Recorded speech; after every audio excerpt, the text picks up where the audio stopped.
Interprovincial football is back, but with a very different look. And it is worth keeping in mind as we watch this upcoming final between Ulster and Connacht that the rather large number of rules being trialled here at Croke Park across the weekend, if passed successfully, will more or less be the same rules everyone within the GAA will be playing football under in 2025. Here are some of the main ones.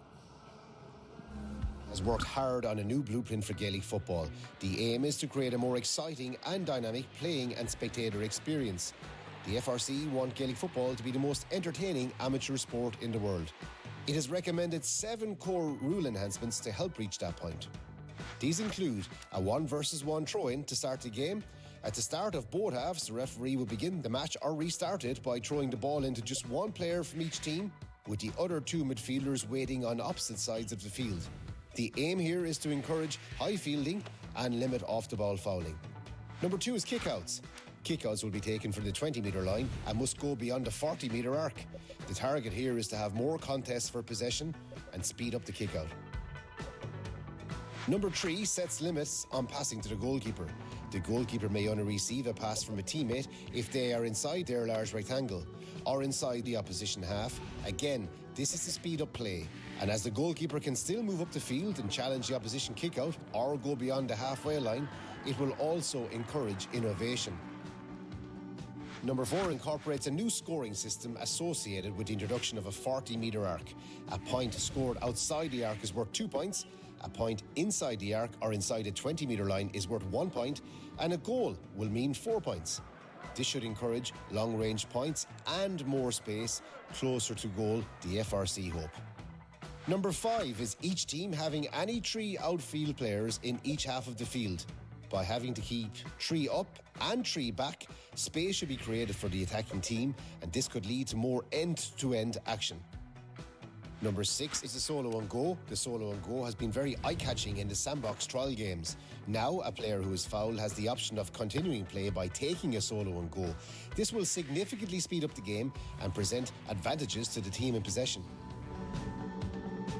Number 7 incorporates the advanced mark. A new mark is proposed where a player may claim a mark if the ball is caught inside the 20-metre line after it is kicked past outside the 45-metre line. To reward risk, the player may continue on until advantage is no longer accrued and then go back and receive a free. So there we have it, the 7 core enhancements. Still so much to play for the FRC and their historic proposals, but this evening's games will go a long way towards determining their success. This evening's games is already over. Leinster with victory over Munster in what ended up being a much closer game than yesterday's opening match. John Small getting a key goal in the first half for Leinster to give them a 4-point win in the end. And we have the final coming up. It's Connacht against Ulster throwing in very shortly. These could well be significant times for Gaelic football. Peter and Kieran are here to watch this evening's match, and so is Martin McNally, who you may have seen last night, the first referee involved across the trial rules on TV. So that'll give us another perspective. But let's first of all start. Peter, was very interesting listening to what the various different people involved in last night's games had to say. So there were reservations expressed particularly by Pádraig Joyce, by the Armagh players, even Niall Morgan, Aidan O'Shea a little bit. But what everybody said was an acceptance that change is needed. Yeah, well, I would have thought, with the exception of the Armagh players, everybody was pretty enthused with the new rules, myself, Joanne. And absolutely, regarding the new rules, we have no choice, absolutely no choice, because, you know, if a lot of people this past couple of years were complaining about the standard of fare at inter-county level, you only have to watch recent club games all over the country. Score lines finishing at 8 points each or 9-8, half-time scores 3-2, 2-all. And the notion now for so many supporters to go and watch a game whereby for 45 or 50 minutes they're watching 15 men behind the ball and the ball being passed sideways across the pitch, it's not very entertaining, and you're waiting till the last 10 minutes of games before they spring to life. So we've no choice. We have to embrace these rules and hope that they will make our game a better spectacle. And look, by and large, I know there's various criticisms of last night's game, the lack of physicality, possibility of it being a glorified challenge game. But look, by and large, they can work. And I think we have to be positive about them if we're going to get a better spectacle. We will, as the evening goes on. after the match have more time to really go into all of that in a lot of detail as well and get more perspectives from players and management as well. But Ciarán, from what you've seen so far, because there have been 3 games this weekend, what has been the standout for you? I think the one rule, Joanne, that links, obviously it's the power of the collective really, and you can look at all the rules individually, but I think that the 3 up is a big significant change, and that it changes the whole structure of the pitch, it changes the whole structure of the team. It encourages more faster play, there's more speed, there's more space, the ball is moved vertically down the field much quicker, and there's much more demands on players, but it opens it up. And I think all of the other rules are built in around that, and they all have their positives and their negatives. I would agree with Peter 100% that we have to change something, we have to embrace change, and I think we also have to be a little bit patient. This is not going to happen overnight. The players have to learn this, the referees have to learn it. We've only saw a couple of games last night. The game last night obviously started with Connacht going into a significant lead, and the game was kind of over, and then there was immediate criticism maybe of the 2-point arc, that games will get away from teams and such like. I think we have to stand back, be a little bit more patient and see how these, even in the 24 hours, if you look at the first game here, Leinster learned so much, and they came out with there were much more structure about them in the second game. So even over 24 hours, the learnings the coaches make, and it definitely, the rules definitely enhance the game. And I think we have to be patient and give them time to bed in. We might debate those facts a little bit later, and just to confirm once again that these rules will go before Central Council at the end of this month. They've decided whether or not to put them forward to Special Congress. They will vote on whether to take them all through or individual ones for a trial year across all of next year. They're hoping for all grades as well, but that's a debate for later on. Martin, so the one big criticism that's been surrounding these is that it is too difficult for referees. There's too much for them to do, particularly at club level. Yeah, and I don't disagree with that. At inter-county level last night, I had the support mechanism of 2 linesmen, umpires and a sideline official. At club level, you're going to a club ground with none of that help, bar maybe 2 year umpires, 4 year umpires, because at the end of the day, they're all involved in club action as well, so it can be hard to get them.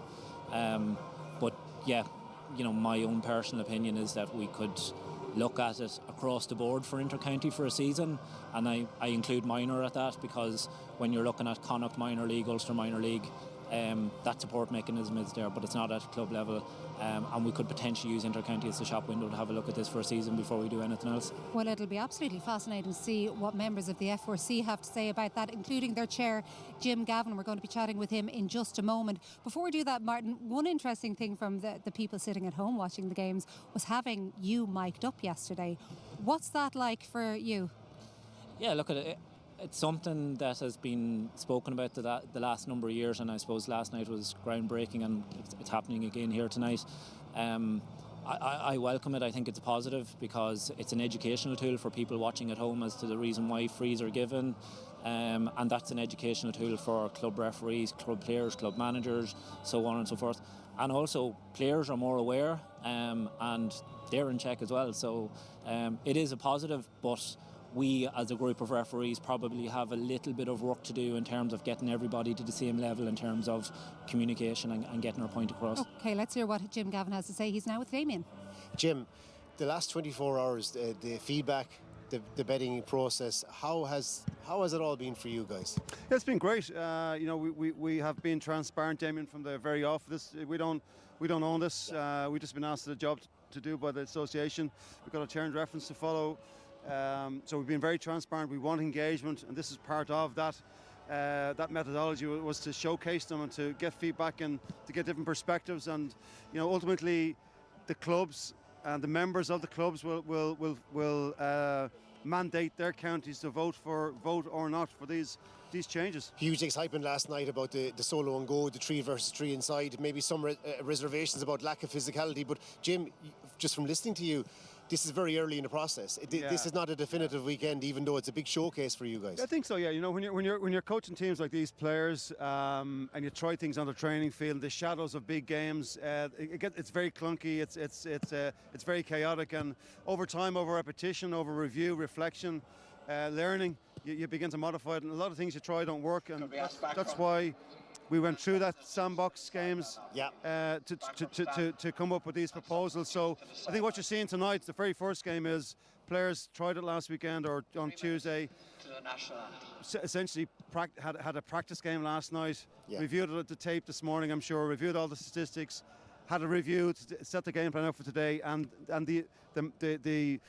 the improvements that you saw tonight, and dramatic improvements in some instances, were simply a reflection of that, may I dare say, to use that process. Thanks, Jim. You could even see the intensity lifting from game to game. We're going to go to Marty straight away to the commentary box. Jim, thanks so much for your time. Good luck. Paul. Thank you very much, Jamie. And Connacht looked very impressive yesterday against Leinster with Johnny McGrath, Brian Stack and Sean Mulcairn, a tight marking full back line. It's a Galway Mayo half back line, and the same at centre field with Jack Carney and John Marr. Up front, Matthew Tierney and Enda Smith are serious footballers, with Aidan O'Shea not alone a target man, but indeed a fine goal scorer as well since yesterday. Let's look at Ulster. Niall Morgan from Eden Dork and Tyrone is the Ulster keeper, and he was outstanding in the semi-final yesterday. In front of him is a tight marking defence highlighted by Armagh's Paddy Burns and Aidan Forker. Midfield is exceptionally strong with that Armagh-Tyrone combination of Niall Grimley and Con Kilpatrick. Up front, Ulster have serious match winners with so many players like Oisin Connaughty and Rian O'Neill and Darren McCurry in the full forward line, adding serious threat and no doubt will cause problems to the Connacht defence. We look forward to this match, the final. Yes, we do. Peter, what are you hoping to see more of from, not just from us, from both teams in relation to these rules this evening that we haven't seen so far? Yeah, well, the physicality has been mentioned, and I'm not too sure whether that's down to the nature of the new rules or the fact that, as I said earlier, glorified challenge games, and I know Jim and the fellas on the committee are saying it is the Railway Cup. It is a final, and let's hope it's going to be more competitive. The role of the goalkeepers has been fascinating because for many people they felt these new rules were going to limit the influence of the goalkeeper, and yet we had Niall Morgan, player of the game last night. So Conor Gleeson maybe will stay in goals. He'll not be as proactive as Morgan and encroaching on the far. No, but Conor Carroll might be, 65. As we saw. Yeah, and we've seen teams changing goalkeepers. Leinster did it last night as well. So that's a facet of the game that management are going to have to get used to. The other aspect of the game, of the new rules that we didn't see much of last night, and it'll be interesting to see if it plays a greater part in the game tonight, is the advanced mark.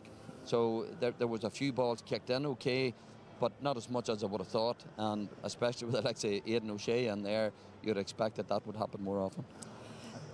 Kieran, one of the things that perhaps people weren't prepared for, that the range of disciplinary measures, including advancements of 50 metres for what they call tactical fouls, for holding the play up, delaying the play on purpose. Yeah. So we might get to that in a moment, but we're just going to pause now for Aaron Levine.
Now, we've waited for this. It's the Allianz Interprovincial Test Series final between Ulster and Connacht. Small enough crowd here in Croke Park. We were still looking forward to a game of football. It could be the beginning, the dawn of a new era, as Niall Morgan and Aidan O'Shea give each other the high five. They know each other from playing for Mayo and Tyrone respectively, but this is different.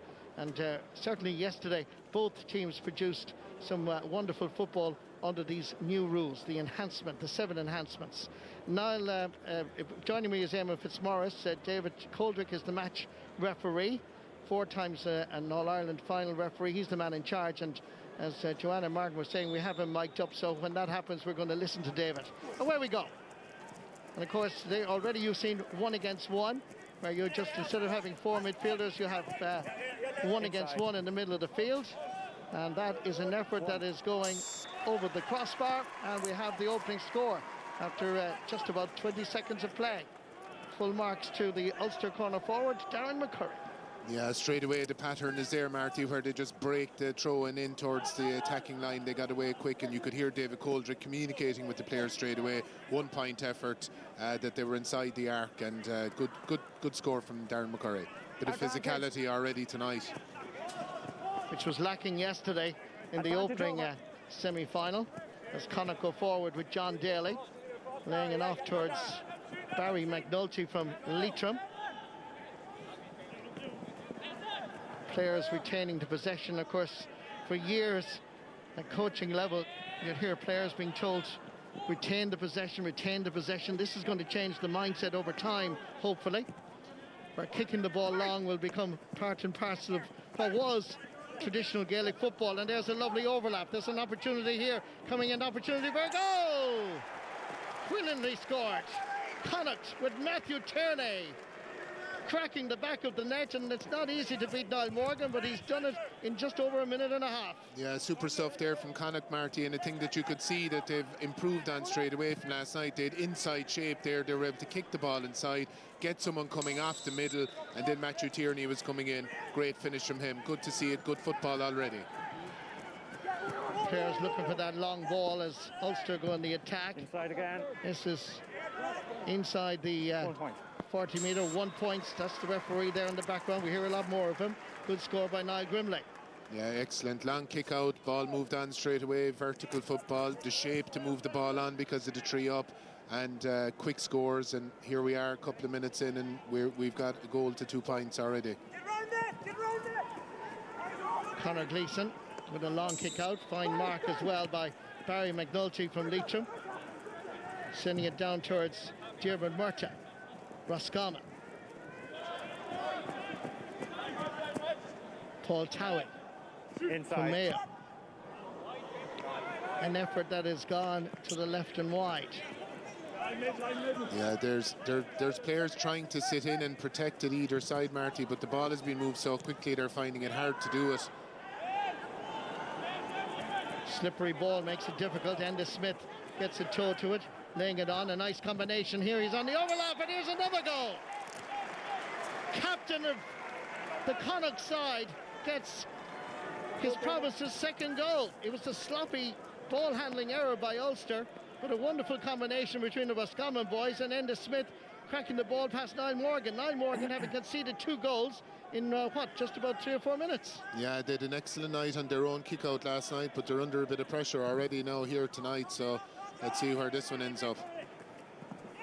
Long kick out by Niall Morgan, gathered by Niall Grimley as Ulster respond. And that's over the bar. And you can hear David Coldrick just very brief, saying inside. That means it's not outside the 40-metre mark, which means it's 1 point rather than 2. Excellent communication from David straight away there. Very clear to the players and obviously to us listening in tonight. Chance here. Conor Gleeson's kick out goes astray. An opportunity. Ball handling again. Slippery conditions just making it difficult on this occasion for Darren McCurry. And Connacht survive. Yeah, there's been an absolutely ferocious pace to the game so far, Marty. There's only 4 minutes gone, but it's really up, down, up, down. We'll see if there'll be a bit of a break for the players at some stage where they'll take a bit of the pace out of the game. Brian Stack combining with Owen McLaughlin. Roscommon and Mayo. Very much on the ball is Barry McNulty from Leitrim, laying it on towards Diarmuid Murta. And again, the voice of David Coldrick saying it's inside. He's indicating that to his 2 umpires. Yeah, great score again. players are still, I suppose, they've been so used to it over the last couple of years, Marty, that they're running the ball a lot, they're hand passing it up and down the fields, they're supporting play constantly. I think as the thing evolves, because of the pace of the game, players will tend to move it on through the lines a bit more. Still a lot of hand passing in the game, Eamon. Was this something that you considered? We discussed it, but look, it's part of the game, but certainly going on last night's evidence and so far tonight, there's more kicking coming back into the game, and it's good to see that bias maybe flipping back in that direction. Kieran Thompson involved, ball still in play. Linesman has indicated that, unfortunately, from Rian O'Neill's perspective, he stepped out over the sideline. Yeah, there's a 50-metre penalty now because Rian O'Neill didn't get out of the way straight away. So okay, anywhere there. Ball is kicked in the old-fashioned way, which is good to see. High dropping ball, gathered by Aidan O'Shea, but the pass outside is intercepted rather well, and Ulster go into the counter-attack. And again, it's good to see the long ball coming into the game and these new rules. Darrow Breal from Donegal, laying it off towards Rian O'Neill. Coming forward is Con Kilpatrick. What a midfield combination there is there with Niall Grimley and Con Kilpatrick. Ball is kicked into the space.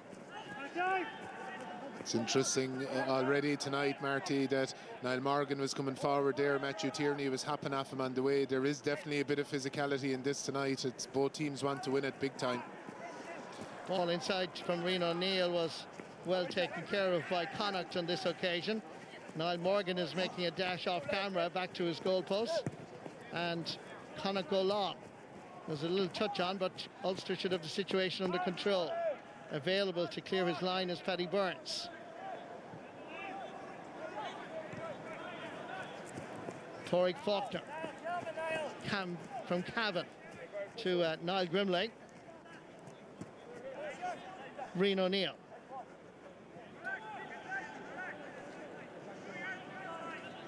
Daniel Guinness feeding Aidan Forker.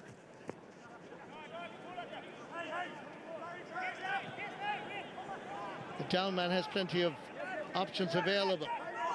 Darrow Breal is one of them. Back to Aidan Forker.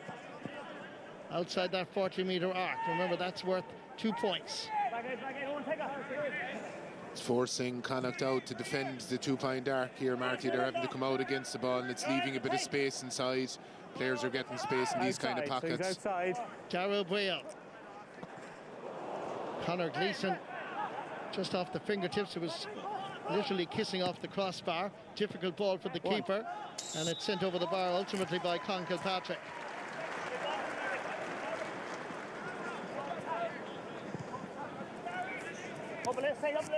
It's good not to see the blanket defence, Eamon, I'll be honest with you. Yeah, no, agreed, absolutely, Marty. It is interesting on the Ulster side. Aidan Farker is trying to get back and play as a bit of a +1, but the game is moving so fast, it's hard to do it. They're rotating it now. It looks like Owen McAvoy maybe is trying to play it at the moment, but the outside Connacht players, when they get pushed up, and because of the fact there's extra space there, you know, you should be able to create those one-on-one situations, and where you can go at your man and try and beat him. Outside the 45. Okay. Good interception by Con Kilpatrick. Yeah, we heard David Coldrick saying outside the 45 there. If the ball had gone in the full over the 20 and had been won, it would have been the new advanced mark rule, but didn't apply there. Darrow Breal. Owen McAvoy. Inside. Nice combination. Ball is sent in, but it's curling to the right and wide. And you know what I also noticed, Eamon, is that players are informing each other, get back, not to go back into the defence, but get back inside their own half of the field to make sure it's 3 against 3. Yeah, there was a couple of incidents at the start of the Munster game tonight, but the Ulster and Connacht players are managing it very well. Okay. Inside now. Darren McCurry. Inside that 40-metre mark, or arc, I should say, that David Coldrick is saying. That's a good score. That's his second point. Yeah, great score. He's very sharp. And look, this is the thing. We saw it with Killian Spillane in the first game as well, Marty. We're seeing it with Darren McCurry here. Those inside forwards are getting to play as inside forwards now. They're not spending half the day chasing 100 metres back the pitch on every attack. They're getting to burn their energy up there offensively, and it's great to see them expressing themselves like that. John Marr just unlucky not to hold on to the possession. Plain old-fashioned holding, there's dissent. Lads, you have to move back. We'll see now if they bring it outside the arc here, Martin, go for two, or will they take the one? Take a quick free. What happened there was the players didn't move back out of the way. Now I think the Ulster player was probably slightly clever here. Was it Niall Grimley? He almost walked against John Maher. We'll see when he gets up. No, John Maher didn't retreat. It's his duty to retreat, so hence it's brought up to 50 metres. Darren McCurry has elected not to bring it back outside the arc and just chip over the one-pointer. 1 point. Great to hear David Coldrick saying there to the players, and speaking to us as well, you've got to get back, lads. Yeah, absolutely. The duty was on John Maher there. That was the kind of accidentally on purpose in the way that's been in the game for so long now, to just delay the player taking the kick. Severe punishment, so you have to get out of the way, and players will get out of the way. Gathered ultimately by Con Kilpatrick. He's fouled. This time the Connacht players get out of the way fast. Yeah, absolutely. They're learning. We're all learning. Darrow Boyle to Reen O'Neill. Conor Gleeson comes charging out. Gets the ball from the danger zone. Couldn't pass to Conor Gleeson there, obviously, either, Marty. The ball had gone outside the big square. He was outside the big square, so he couldn't be used by the defender in that situation. So the goalkeeper can only get a pass back inside his own large rectangle, and when he's gone past midfield. Exactly, Marty. And to get that back pass inside his own large rectangle, his teammate has to also be in the large rectangle. Stay on, good tackle. Barry McNulty losing the possession there. Aidan Forker starting the move that moves on to Darrow Boyle.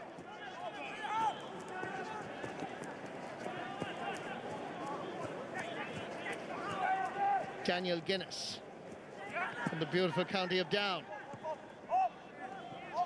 For a slow attack now here, we see Morgan coming again. These are the kind of ones when they slow down at all. He comes up to give assistance to the attack. It's developing inside anyway.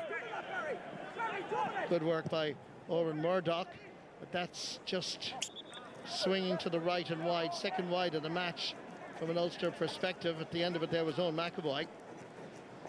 I think with the speed of the game as well, Marty, the quarter tears by. I mean, we're nearly at quarter time, and it's probably important to make the point as well. The quarters are not part of the rule enhancements. That's only for the games this weekend. It's because of the load and the players playing in consecutive days to mind and protect the players. But when the enhancements come in, it'll be the full 35 minutes as normal. That's good to know. I've been asked that several times today, and I was unsure.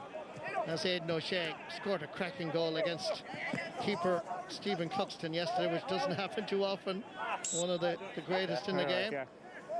And that's going to be a free out for Connacht. Sorry, my mistake. My mistake. Put up the wrong way. David Coldrick proving he's human as well. I did put it the wrong way, lads, okay? Nice solo and go here. Give him the benefit. Nice solo and go here. Too late now? Yeah. David forgot to put down the foam. Oh, here he comes. He's coming with the foam now, Marty. But he was asked the question there, could he take a solo and go? David said it's too late, which is correct. You have to take it immediately, but it's also inside the 20-metre line, so he can't take one in there. It has to be outside the 20-metre line to take a solo and go. Off the top of the post, Aidan O'Shea is underneath it, and he has it. No. Difficult enough angle, but he did very well. Yeah, he's playing well. He's loving these new rules, Marty. A new lease of life for Aidan O'Shea. He's given incredible service to club and county, to Brafey and to Mayo.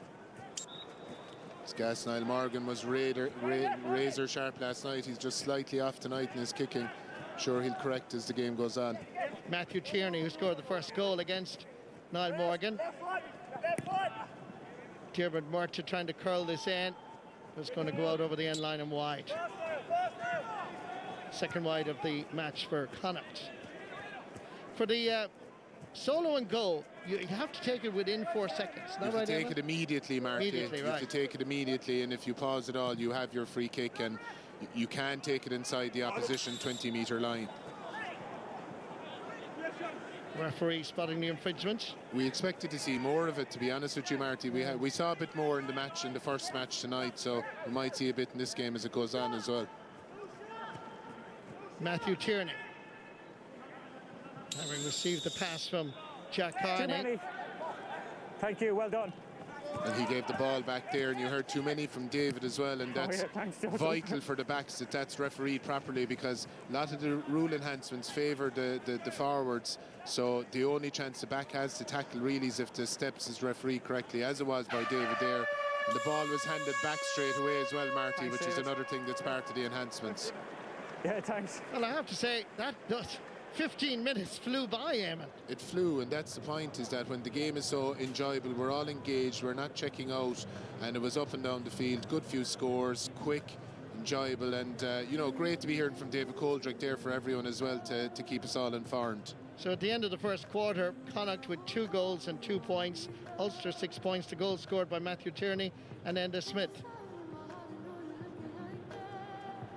Damien, where Marty, you go? thank you very much, Marty. Desi Dolan is here beside me, victorious Leinster manager from the last match. Desi, how much did your players tweak and adapt from last night's game to tonight? To be honest, Eamon, we had a lot to learn from last night. We came in a bit cold. I think Connacht must have had an extra training session or two there.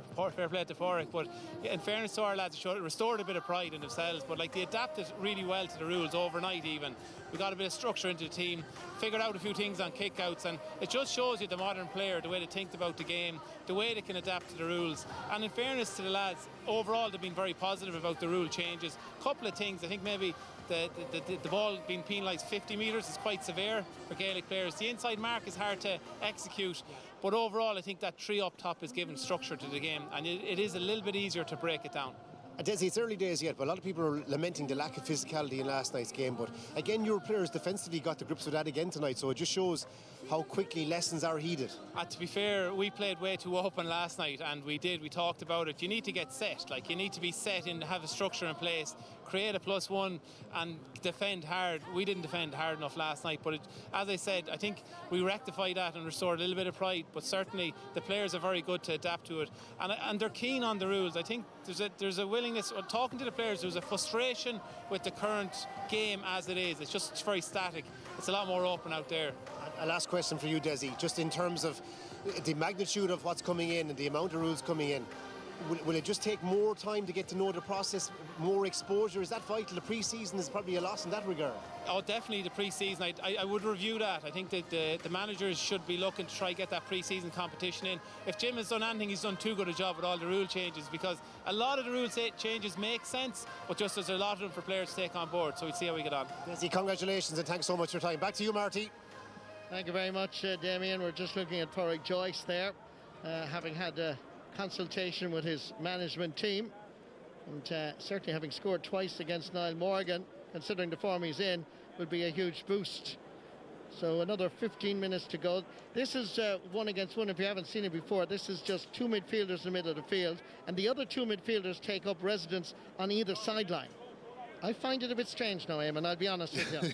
You mentioned that, Marty. It's just to take away that wrestling and that kind of messing before the game, that so many games are starting with a free, and we see the way teams are innovating there straight away. Aidan O'Shea broke it to Matthew Tierney coming in from the side, and Connacht are in the attack straight away, just as Ulster were at the start of the game. But it wouldn't be necessary if referees implemented the rules right from the throw-in.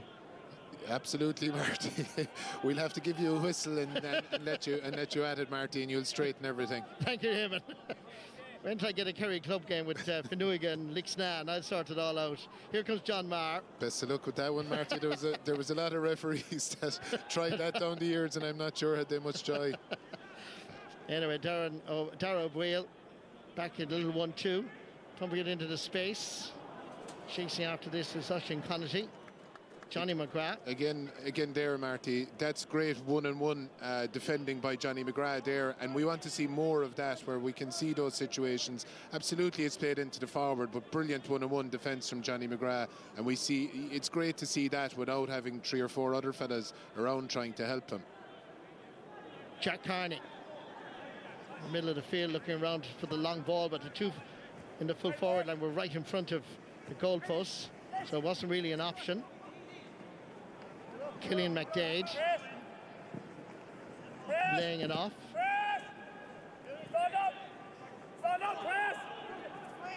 Once again, Connacht retained the possession. Paul Towie, number 31, Enda Smith, wore 12 last night, wearing 38 tonight. Great defending, really good defending. Nice little chip up. Pass back didn't work out, picked up by Con Kilpatrick, and away come Ulster. Yeah, Ulster set in deep there, Martin. They put pressure on the ball, but the key thing now is here they have shape to go forward, and they have players ahead of the ball to get that quick attack. Darragh Boyle. Aidan Farker laying it off. And available again for Darragh Boyle. Farker scored many goals and many points in the championship. That's a fine score.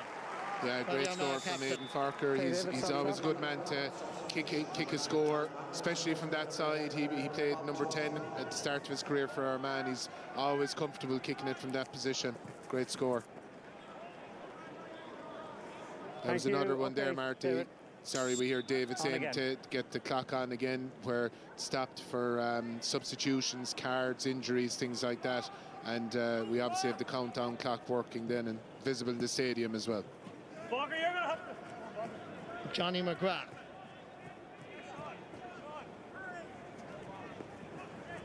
Bob Toohey from Mayo.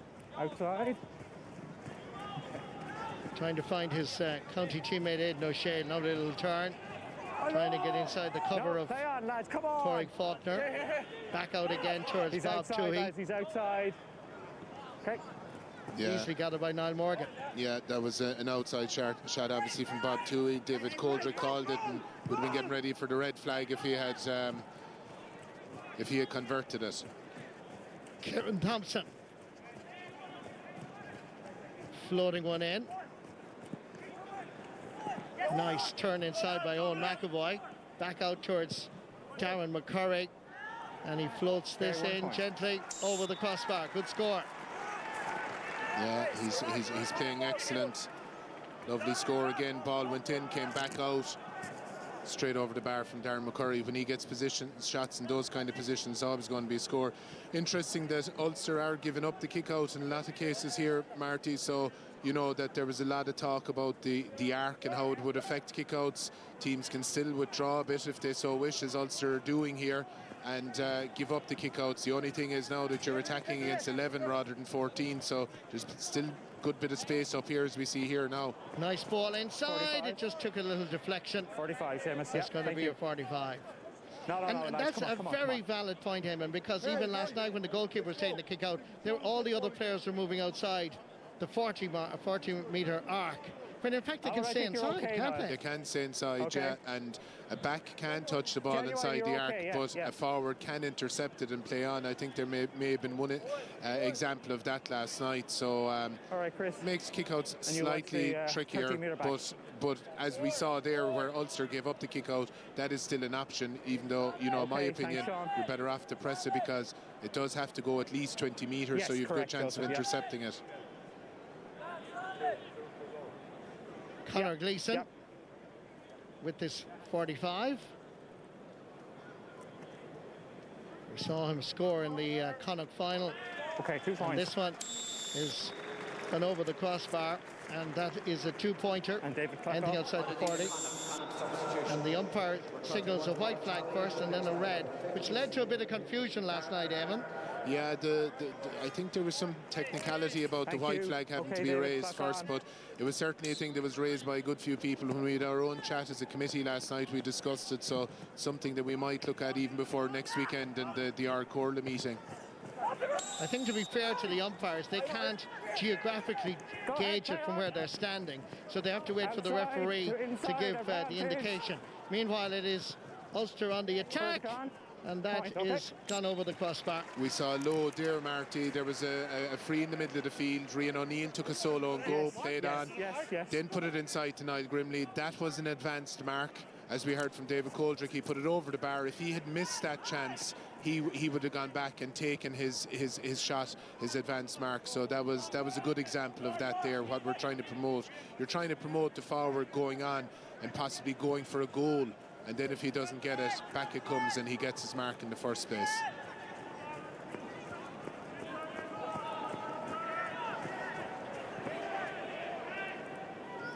Coming forward is Bob Toohey. Owen McLaughlin. Jack Carney making a diagonal run. McLaughlin with a great burst of speed. Oisín Connacht backtracking. Nice footwork by Jack Carney. And he sends that to the left and wide. Yeah, we heard David Coldrick helping his umpires there. But again, what we're seeing as well, Marty, is because of the 11 back, you are getting a chance to go at your man and not having another one or two straight behind him. And rather than coming out and rotating, players are going at their men, as Jack Carney did there, which again is something that we'd like to see more of. Oisín Connacht.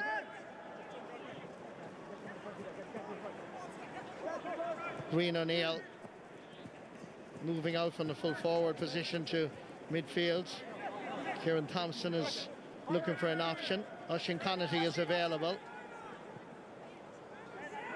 What a season he had with Armagh. Outside the 40-metre arc. Shot by Niall Grimley going wide. Yeah, he kicked an absolute monster last night, but even when that one dropped inside, Daniel Guinness was making his way in, and that was one of the things we saw in the games, that those two-point efforts can lead to a bit of chaos inside around the goals. Maybe not so much last night and tonight, but as the thing develops and goes on, you could see more of that. Paddy Burns to Owen McAvoy. To Pádraig Faulkner. Spreading it wide over towards Dermot Baker from Derry. Again, they're being forced up the field here, Marty. Last year they would use Niall Morgan in that situation. They'd be still looking to use him in this situation, and it slows it down into that possession thing that no one really likes or enjoys. Whereas they're being forced to go forward here, and it's just a better spectacle. Aidan Farker. Oisín Connacht. Man inside is available. Opportunity here for Niall Grimley. 1 point. Okay. And that's over the bar. Stop, David. Good, incisive, and indeed decisive play by the Armagh boys. Yeah, Niall Grimley's been excellent, Marty. He was outstanding in the game last night, and he's playing very well again tonight. He's playing with the kind of joy and freedom of an All-Ireland winner who's just really enjoying his football at the moment. Thought the idea of the substitutions that were supposed to happen at the quarters rather than constantly disrupting the game, but anyway, doesn't seem to be happening tonight. Kieran Thompson and Oisín Connacht gone off as they make changes. Oisín O'Neill is on, as well as Mark Bradley.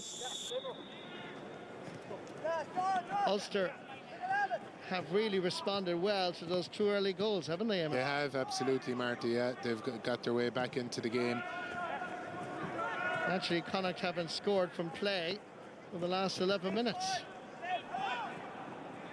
which with 15-minute quarters is quite a lot. Yeah, they haven't responded well to Ulster going a bit more defensive and sitting in a bit more zonally, and they're getting Aidan Farker in there now minding the D. So good to see this play out now and see how they can. There's definitely better one-on-one situations like we're seeing here. This ball being dropped in. Niall Morgan was under pressure, and he's happy to concede the 45. Dangerous ball. Yeah, that's the point again, Marty, that I was making a second ago. He was just inside. He was trying a shot from distance. There was a bit of, traffic coming in. I didn't see the last. Which one was it? Derek Craig was coming in, gotten kind of Niall Morgan's eye. We're all learning. What is it? I didn't see the keeper. I didn't see the keeper coming up for the last 45, so I didn't stop. Okay. Oh, I did that one. Okay. I'll shake that. I'll bring it in there. I have to say, I love the fact that we can hear the referee. Whatever about the new rules coming in, this is an added bonus to anybody who loves Gaelic football, to hear what David is saying to the players and the communication that's involved. It's outstanding. It's outstanding, Marty. It's great. And he stopped the clock there for Conor Gleeson to come up, so there was no time being wasted. I wasn't sure that one was in the rules, but it's a good one anyway. Conor Gleeson hit it straight and through, but sent it wide. It remains a 2-point advantage for Connacht with just over 5 minutes to go in this opening half, second quarter. Connacht pushing up. on Niall Morgan's kickouts, which means he has to go long. Straight down the middle. Punched away. Matthew Tierney. Laying it over for his Dara Craig. Needs a little bit of support from John Daly. Jack Carney spraying it wide. Owen McLaughlin to Dermot Murtagh. Having a go, but it's unsuccessful. Yeah, unlike him, normally he's unbelievably accurate and he doesn't miss much. One thing that hasn't happened at all, Marty, is that in this situation where Niall Morgan is kicking out, that a player is staying behind him, because the likes of an Aidan O'Shea could stay inside at the edge of the small square and work Connacht to win it, that they can go straight into him. But again, that's probably something that will develop in time as the thing moves on. Owen McAvoy. Niall Grimley playing really well in the middle of the pitch. Good tackle. Good call on this occasion by Darren McCurry. Pull back, lads, pull back, okay? No advantage there, okay? Inside? No. Just on the line, okay? So on or behind. Is this a seat-winger? If you go behind that line, on or behind, yeah. Okay, Chris? Yeah, will do. David Coldrick explaining everything to the referee. Yeah, so Darren McCurry has to stay outside the arc here for this to be considered a 2-point effort. Sure, as soon as he kicks it, David will be saying whether it is. Yeah. David McCurry sending it wide. Okay. So it still is, it still is a considerable kick, Marty. There's no gimme in the fact of having the foam and the line in that situation to hold them. It means the players aren't cheating in an angle from distance. Johnny Heaney is coming on for Connacht. Matthew Tierney makes way. Okay, clock on there. So too is Killian McDade. Jack Carney. Super kick out from Conor Gleeson there. Sean Mulcairn from the Aran Islands, laying it off towards Owen McLaughlin. Sean Mulcairn again.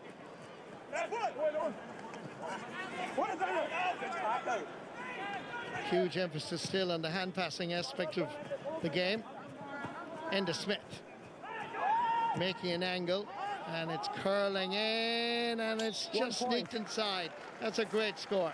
Yeah, excellent score. Again, Marty, that's an example where you're getting those one-on-one situations in a good part of the pitch. Even past Mark Bradley there, if everyone's back and the 14 are back defending there, very hard to get space in that area of the pitch. So while it's still quite crowded at times, you can find space and you can get away those shots, particularly when the players have been so used to attacking against 14 people back there. I presume you would like to see more long kicking, because there's a lot of hand passing in this game. Well, I suppose that's the style of the game, Marty, that the teams are electing to play. They're trying to keep possession.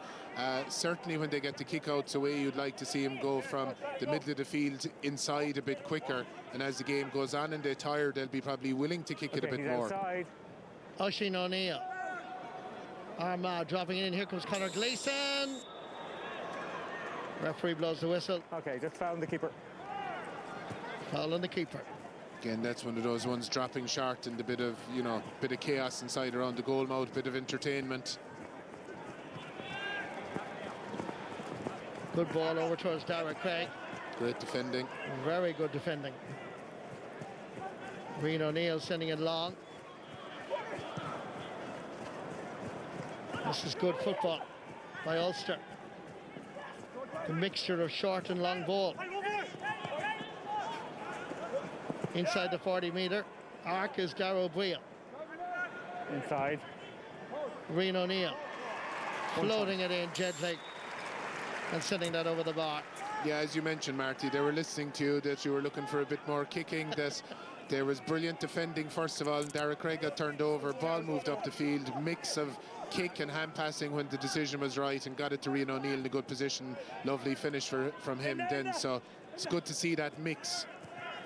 That was lovely play by Ulster. It was excellent, and again it was good to see those one-on-one contests, and good to see the back coming out on top of one of them as well.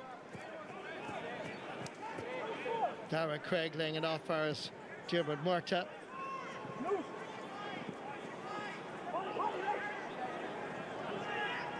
really do like the 3-by-3 because there are still 6 players now in the Connacht side of the pitch. Meanwhile, at the other end, it's 1 point. sent in, and that's over the bar. Advantage games. Good score by Jack Carney. Yeah, and again, great communication from David Coldrick. He articulated to Jack Carney that he had advantage. Yeah. He could concentrate on kicking the ball over the bar. And there goes the hooter again. Thanks, David. Well, we've had a very interesting opening half, and Jack Carney contributing that point. But 2 goals scored by Matthew Tierney and Enda Smith gives Pádraig Joyce and his backroom team, Kevin McStay, Mickey Graham, all involved there, plenty to talk about. But Ulster have responded magnificently and playing really good football. At half-time, in the most enjoyable opening half, it's Connacht 2 goals and 6 points, Ulster 11 points. Don't go away, we'll be right back.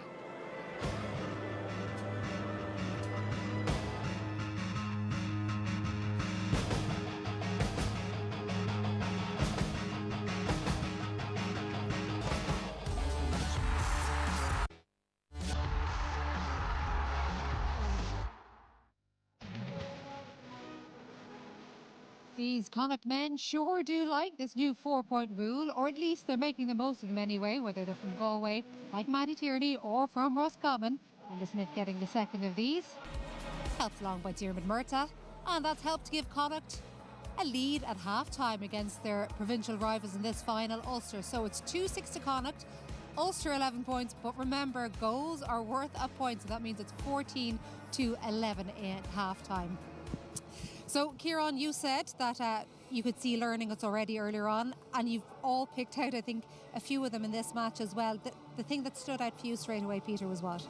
Well, the shape of the game, and I know Kieran's going to show a few clips on that there, but the 3-on-3 structure, you have to keep 3 up, means that you always have players up there to kick the ball into, and some of our best scores in the first half as a result of kicking the ball inside.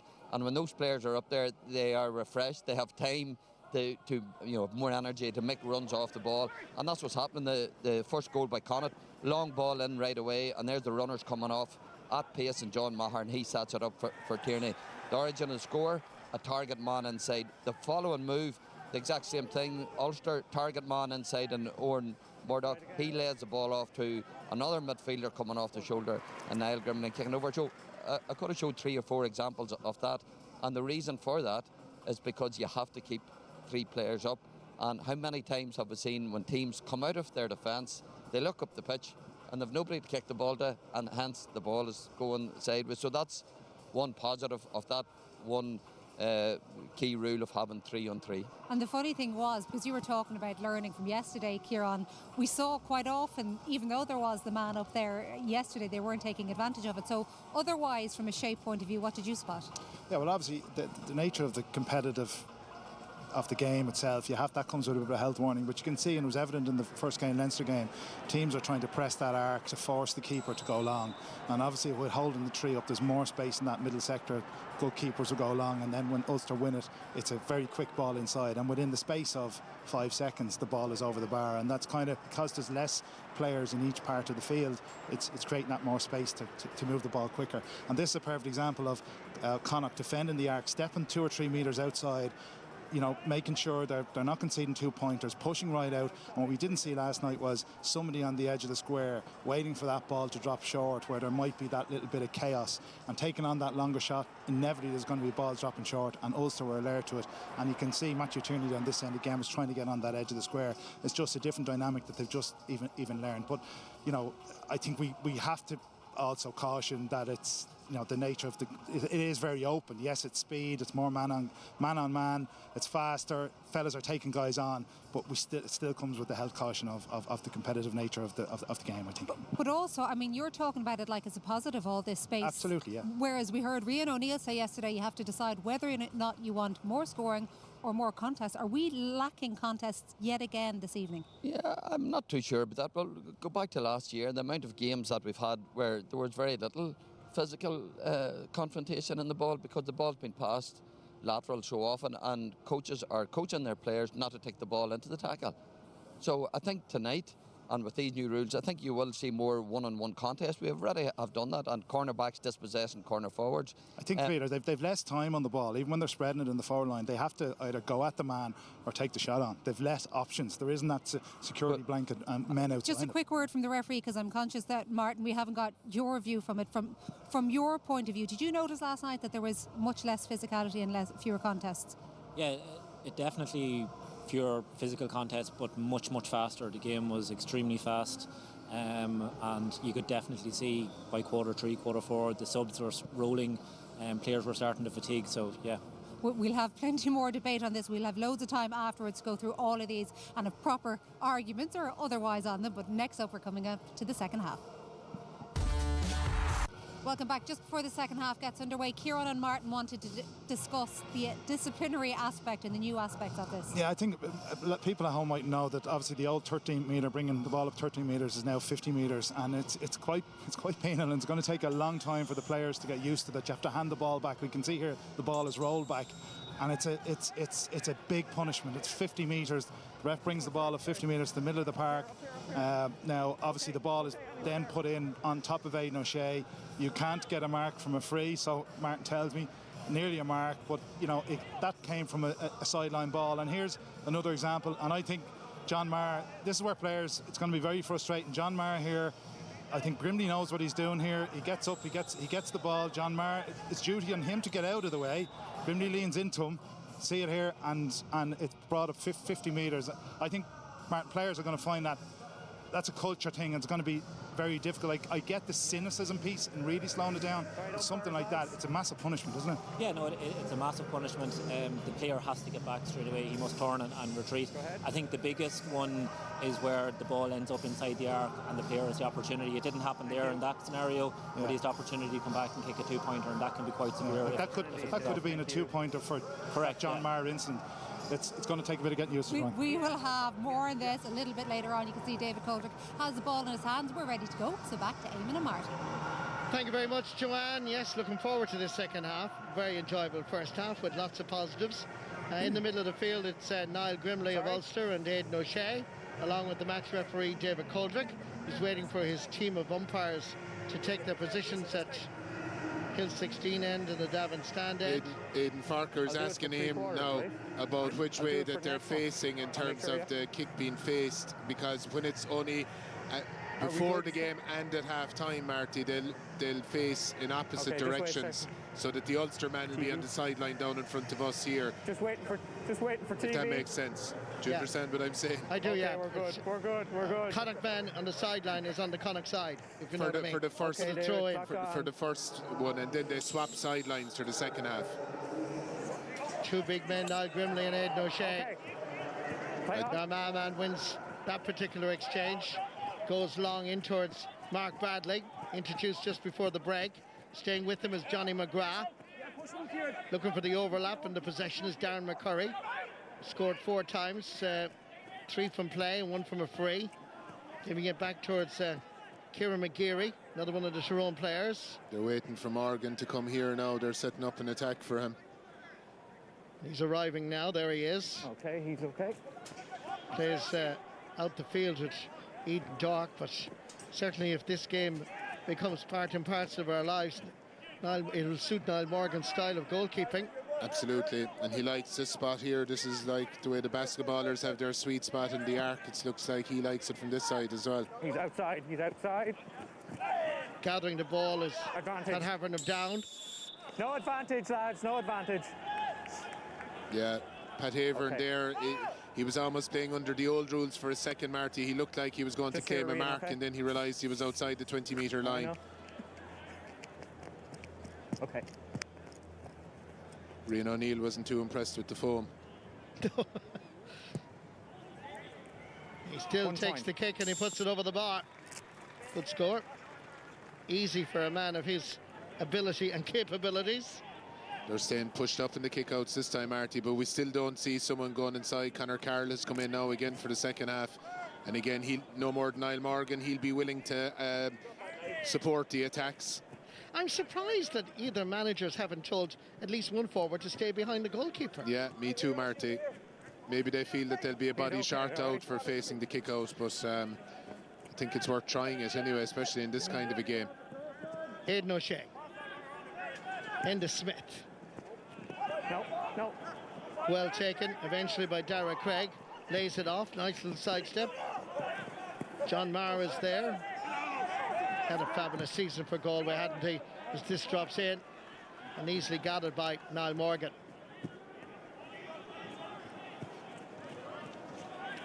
Remember, the goals, every goal under the new rules is worth 4 points rather than 3. So 2-6 is 14 points, as you can see on your screen. Really Connacht haven't capitalised on it on those 2 early goals. No, they haven't really built on it yet, Marty. Oisin O'Neill.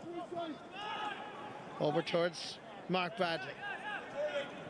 Ball of energy and skill. Outside, okay, outside. Aidan Farker hits it in. Yeah, Over the superb. bar. Superb, yeah, well articulated again by David Coldrick. He was watching Aidan Farker's position. That's the thing, that when you've Connacht players sitting back inside the arc, that if you get shooters lined up outside, they'll be able to do that all day. Inside, I couldn't see anything, okay? You might see the value of the 2 points from being outside the 40-metre arc, because Aidan Farker's kick is worth 2, drawing the match here. 2-6 to 14 points. John Daly. Niall Grimley back tracking. Matthew Tierney back on the field. Aidan O'Shea. Kieran Murtagh. John Maher. Matthew Tierney. Aidan O'Shea retaining the possession outside the 45. Johnny Heaney. Ulton Harney involved. To Harney again. Referee calls it as inside. Niall Morgan can easily knock it forward under the crossbar and then lay it off. Yeah, and again there you could see that with Niall Morgan, he got the ball inside his big square. He can advance away, he can solo the link to the field if he wants. It's only that when he gives a pass, he can't get it back within his own half. Good ball from Rian O'Neill. Jerry Smith from Cavan being introduced at the break. Con Kilpatrick. Niall Morgan. Aidan Farker.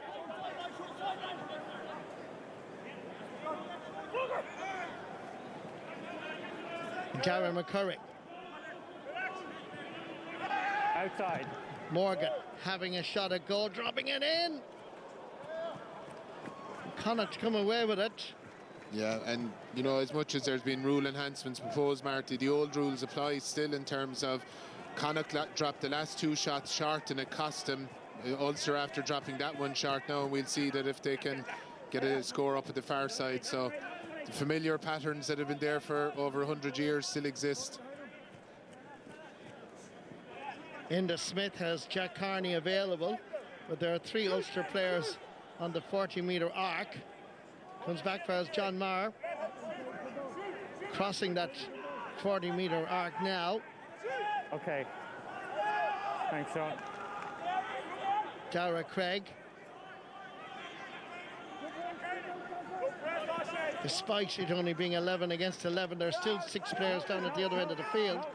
It still looks a little bit crowded, doesn't it? This is interesting now, because Conor Carroll came out to support the attack, and it's 3v3 behind him. They've moved it through the hands, though, rather than kicking forward. So Conor Carroll is back in goals, and Ulster attacking, you know, through the hands rather than kicking. Inside. Here comes the shot from Padraig Faulkner, and that's over the bar. Yeah, Ulster, Okay, in fairness to them, are punishing Kieran McGeary.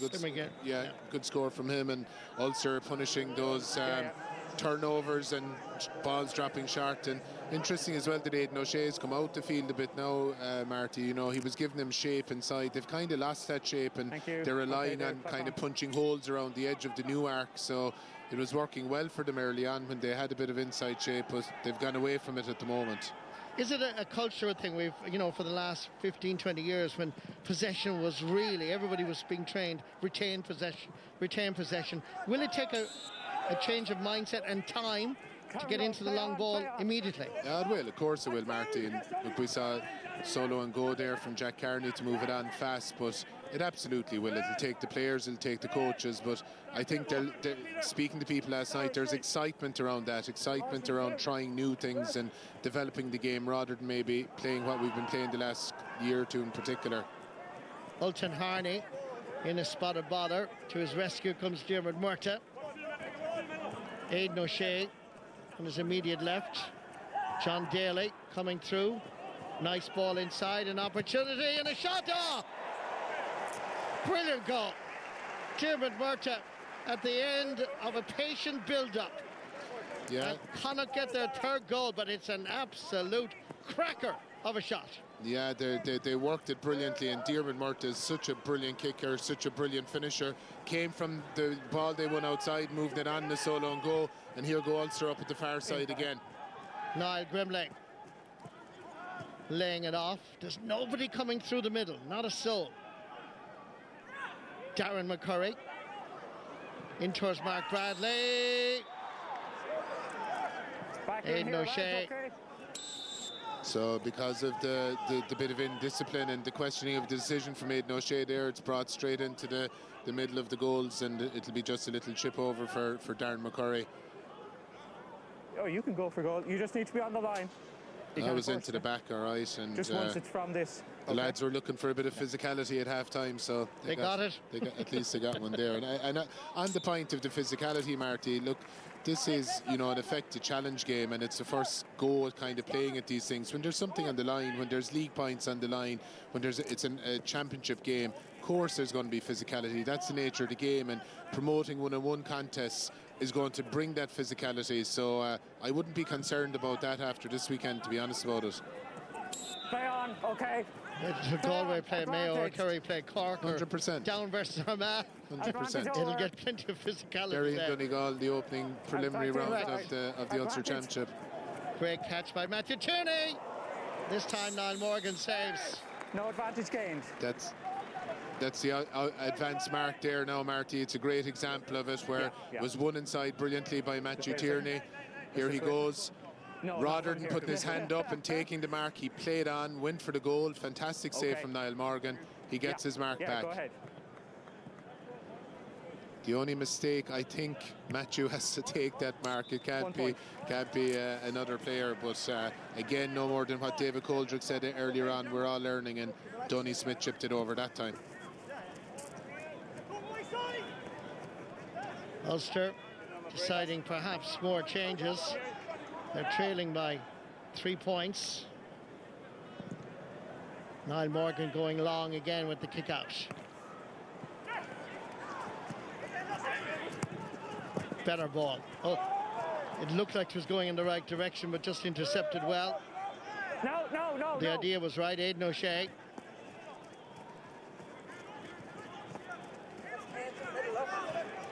Needs a bit of support. Johnny McGrath has gone forward. Coming through the middle, however, is Johnny Heaney. McGrath still available. Here's Heaney. 1 point. And with the help of the post, puts it over the bar. Yeah, Connacht have just got that bit of a purple patch at the moment now, and they're opening up the bit of a gap.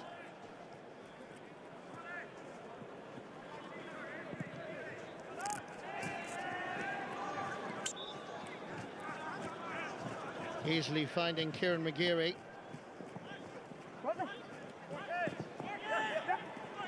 Mark Bradley laying it off towards Niall Grimley. And this is outside the 40-metre arc, and it's going over the bar. Great score.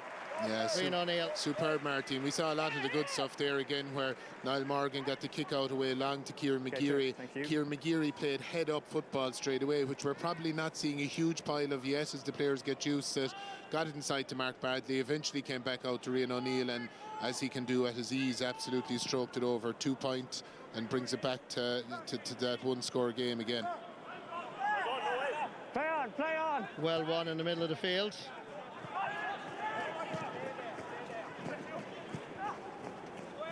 Great running. Great effort here as Ulster have an opportunity. Little flick on, beautiful. What about the finish? Connacht are back there in numbers. Comes back for his Darren McCurry. And he sends it wide. Yeah, unlike him, it was well set up, and again it's coming from the shape of having Mark Bradley inside, buzzing out and winning the ball and hitting runners off him. It was a lovely flick across from Pat Havern there, and it just slightly went away from McGeary, but they got the shot away, but Darren McCurry missed it. Good defending by Connacht as well, Eamon. Yeah, absolutely. Thanks, lads. Time on, David. Owen McCallum is an up-and-coming player in Tyrone, part of that under-20 squad, really talented, very skillful. He's just been introduced. Aidan O'Shea.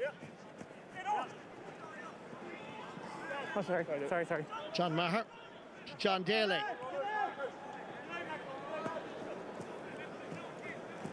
Tony Smith. Over to Aidan O'Shea again. Unlucky. Get back, shoot. You can hear the Ulster player saying, get back. As Connacht go forward. He's outside, okay. Here comes the shot from Kieran Murtagh. No. Inside. One. And that is going to be a point. Yeah, again, Marty, the outside efforts that we saw initially, I think it was Kieran Murtagh maybe, I'm not 100% sure who had it, and it dropped short. There was one inside, because they had kept the shape inside that someone was in there to contest it, fed back out, and good score from Matthew Tierney again. Then he's another fellow who was good last night and is good tonight. He seems to be enjoying the proposed enhancements. Ross McQuillan getting into a very good position. Play on. Solo and goal being used to good effect. And that's over the bar. Good score by Mark Bradley. Yeah, the players... Through your captain, lads. Through your captain, okay? Through your captain. Well, then your deputy captain, lads, like... Yeah, again, well... 2 hands at a time, okay? 2 hands at a time, okay? He's explaining the foul. He was asked if your captain's a goalkeeper, there's a deputy captain. He's the only person who can discuss decisions with the referee. We saw Aidan Farker doing it already. And you heard David, he wasn't taking any lip from anyone there. Ulster on the attack here, and back of the net. Great score. Yes, of course, okay. Time off. Ross McQuillan at the end of a great move. Connacht exposed here for once. Yeah, quick hands and good accuracy, and ended up with Ross McQuillan, and good finish from him.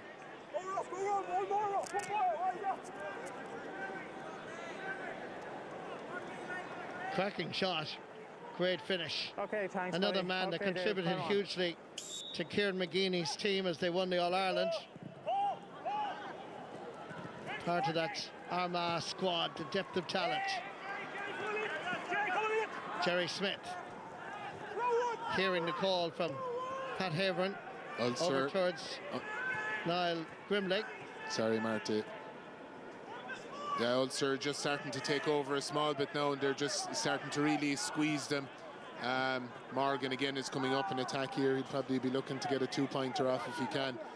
John Daly sitting in mind in the D. Aidan O'Shea. They're kind of sitting back, maybe pushing out a small bit further in terms of the scoring arc.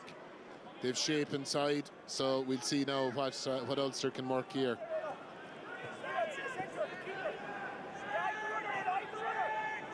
Ulster retaining the possession. Little bit of what we saw over the last year or so. And there will be spells of this as well, Martin, especially as games go on. They're watching the clock as well here. This is a great effort in the middle of the field. 2 points, says David Coldrick, and it is. It's outside the 40-metre arc, and again, it's Rian O'Neill with a great score. Yeah, Ulster were eating up the clock there, Marty. They were making sure they were going to get their score away, so Rian O'Neill wasn't too impressed last night, but after kicking all these 2-pointers tonight, he might be a bit more receptive of some of the enhancements. As you said, there will be periods of what we don't want in the game, because it's a culture thing of of the slow build-up. Yeah, and look, teams have to have the space as well, that if they want to play a bit of possession football at times, that they can do that, especially as the game wears on and players are tiring. They'll probably need to slow it down and go hard again, but it's up to the team to push out and go after the ball, and we will see periods of that in games, there's no doubt about it. Let's go down to the sideline to Damien. Thanks so much, Marty. Ronan O'Neill, the Ulster coach, and Tyrone Man's with me. Ronan, your thoughts on this spectacle, so close, but from last night, what changes have you seen? Well, I thought last night it was sort of like a frantic game, so it was up and down, so we thought ourselves we probably a bit more control in the game, so we had to try and play it a bit more inside their half, trying to be controlled on the ball, trying to work the scores, a bit like how Gaelic football was before, because it's been up and down, and it's very sapping on players. You have to be wary that 2 games, 24 hours will take a lot of toll on the body, so just be careful that way. As a management team, have you found it difficult to embrace all the proposed enhancements, or are you inclined to focus on maybe 1 or 2 key ones? No, just probably trying to experiment with them all, so we have. Thought the last 2 games have been quite good with them, in fairness, so just trying to let boys experiment with them as much as they can, and see what works and what doesn't work.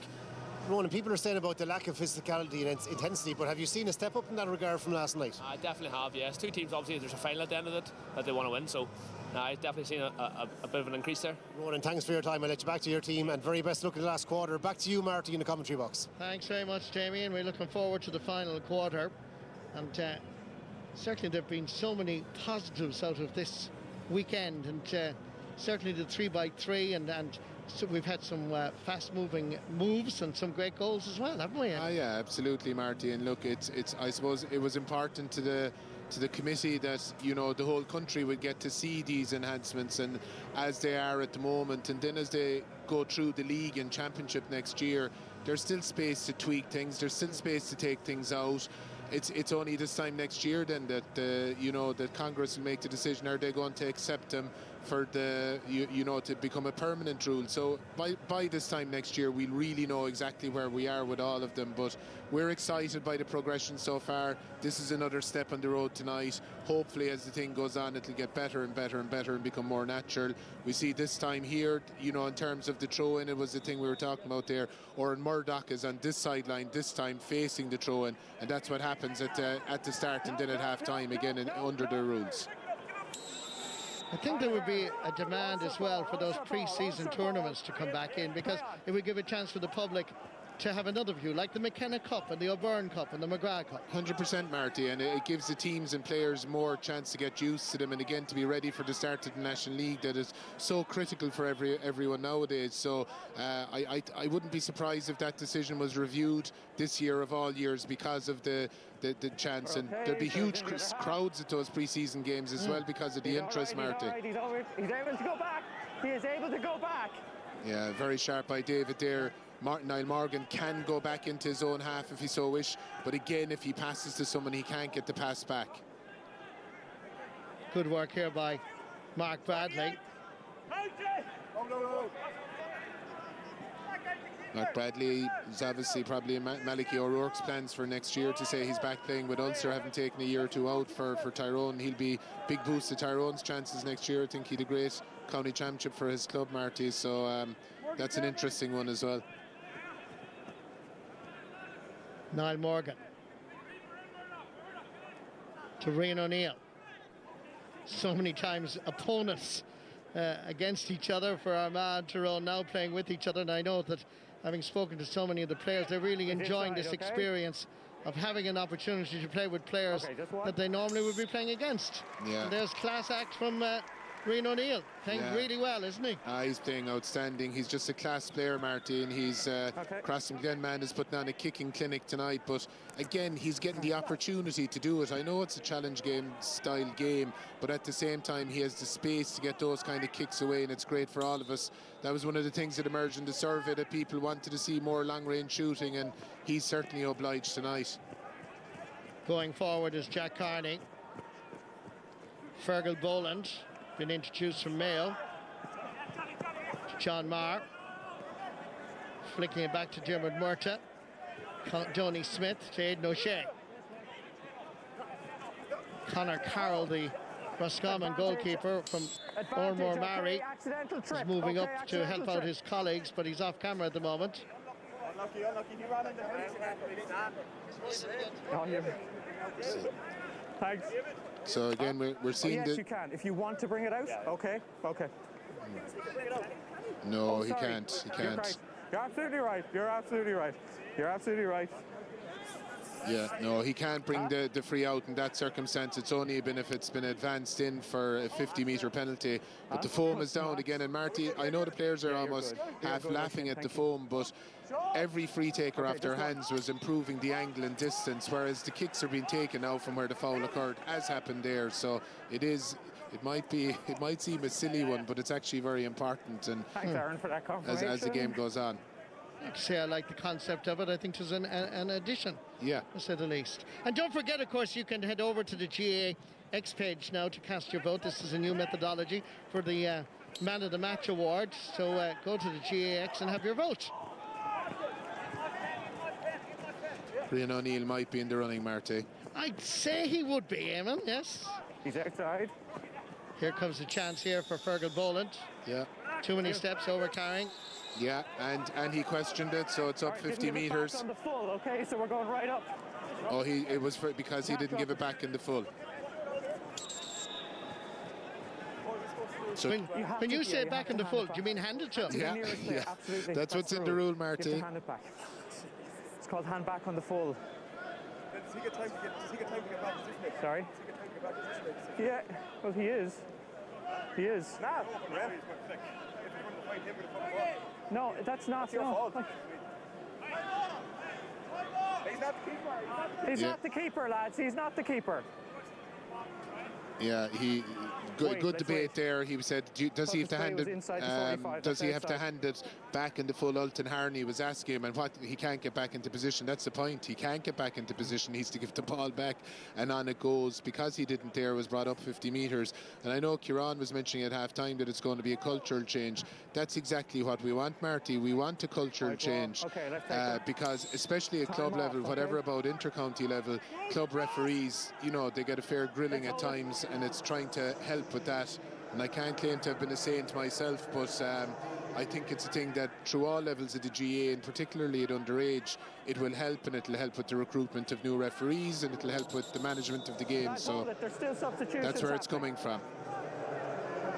Rona McCaffrey from Fermanagh is coming on. There's also a change on the Connacht side. That looks like Barry McNulty is coming back on for John Marr. Barry McNulty had a very good opening quarter, given another run.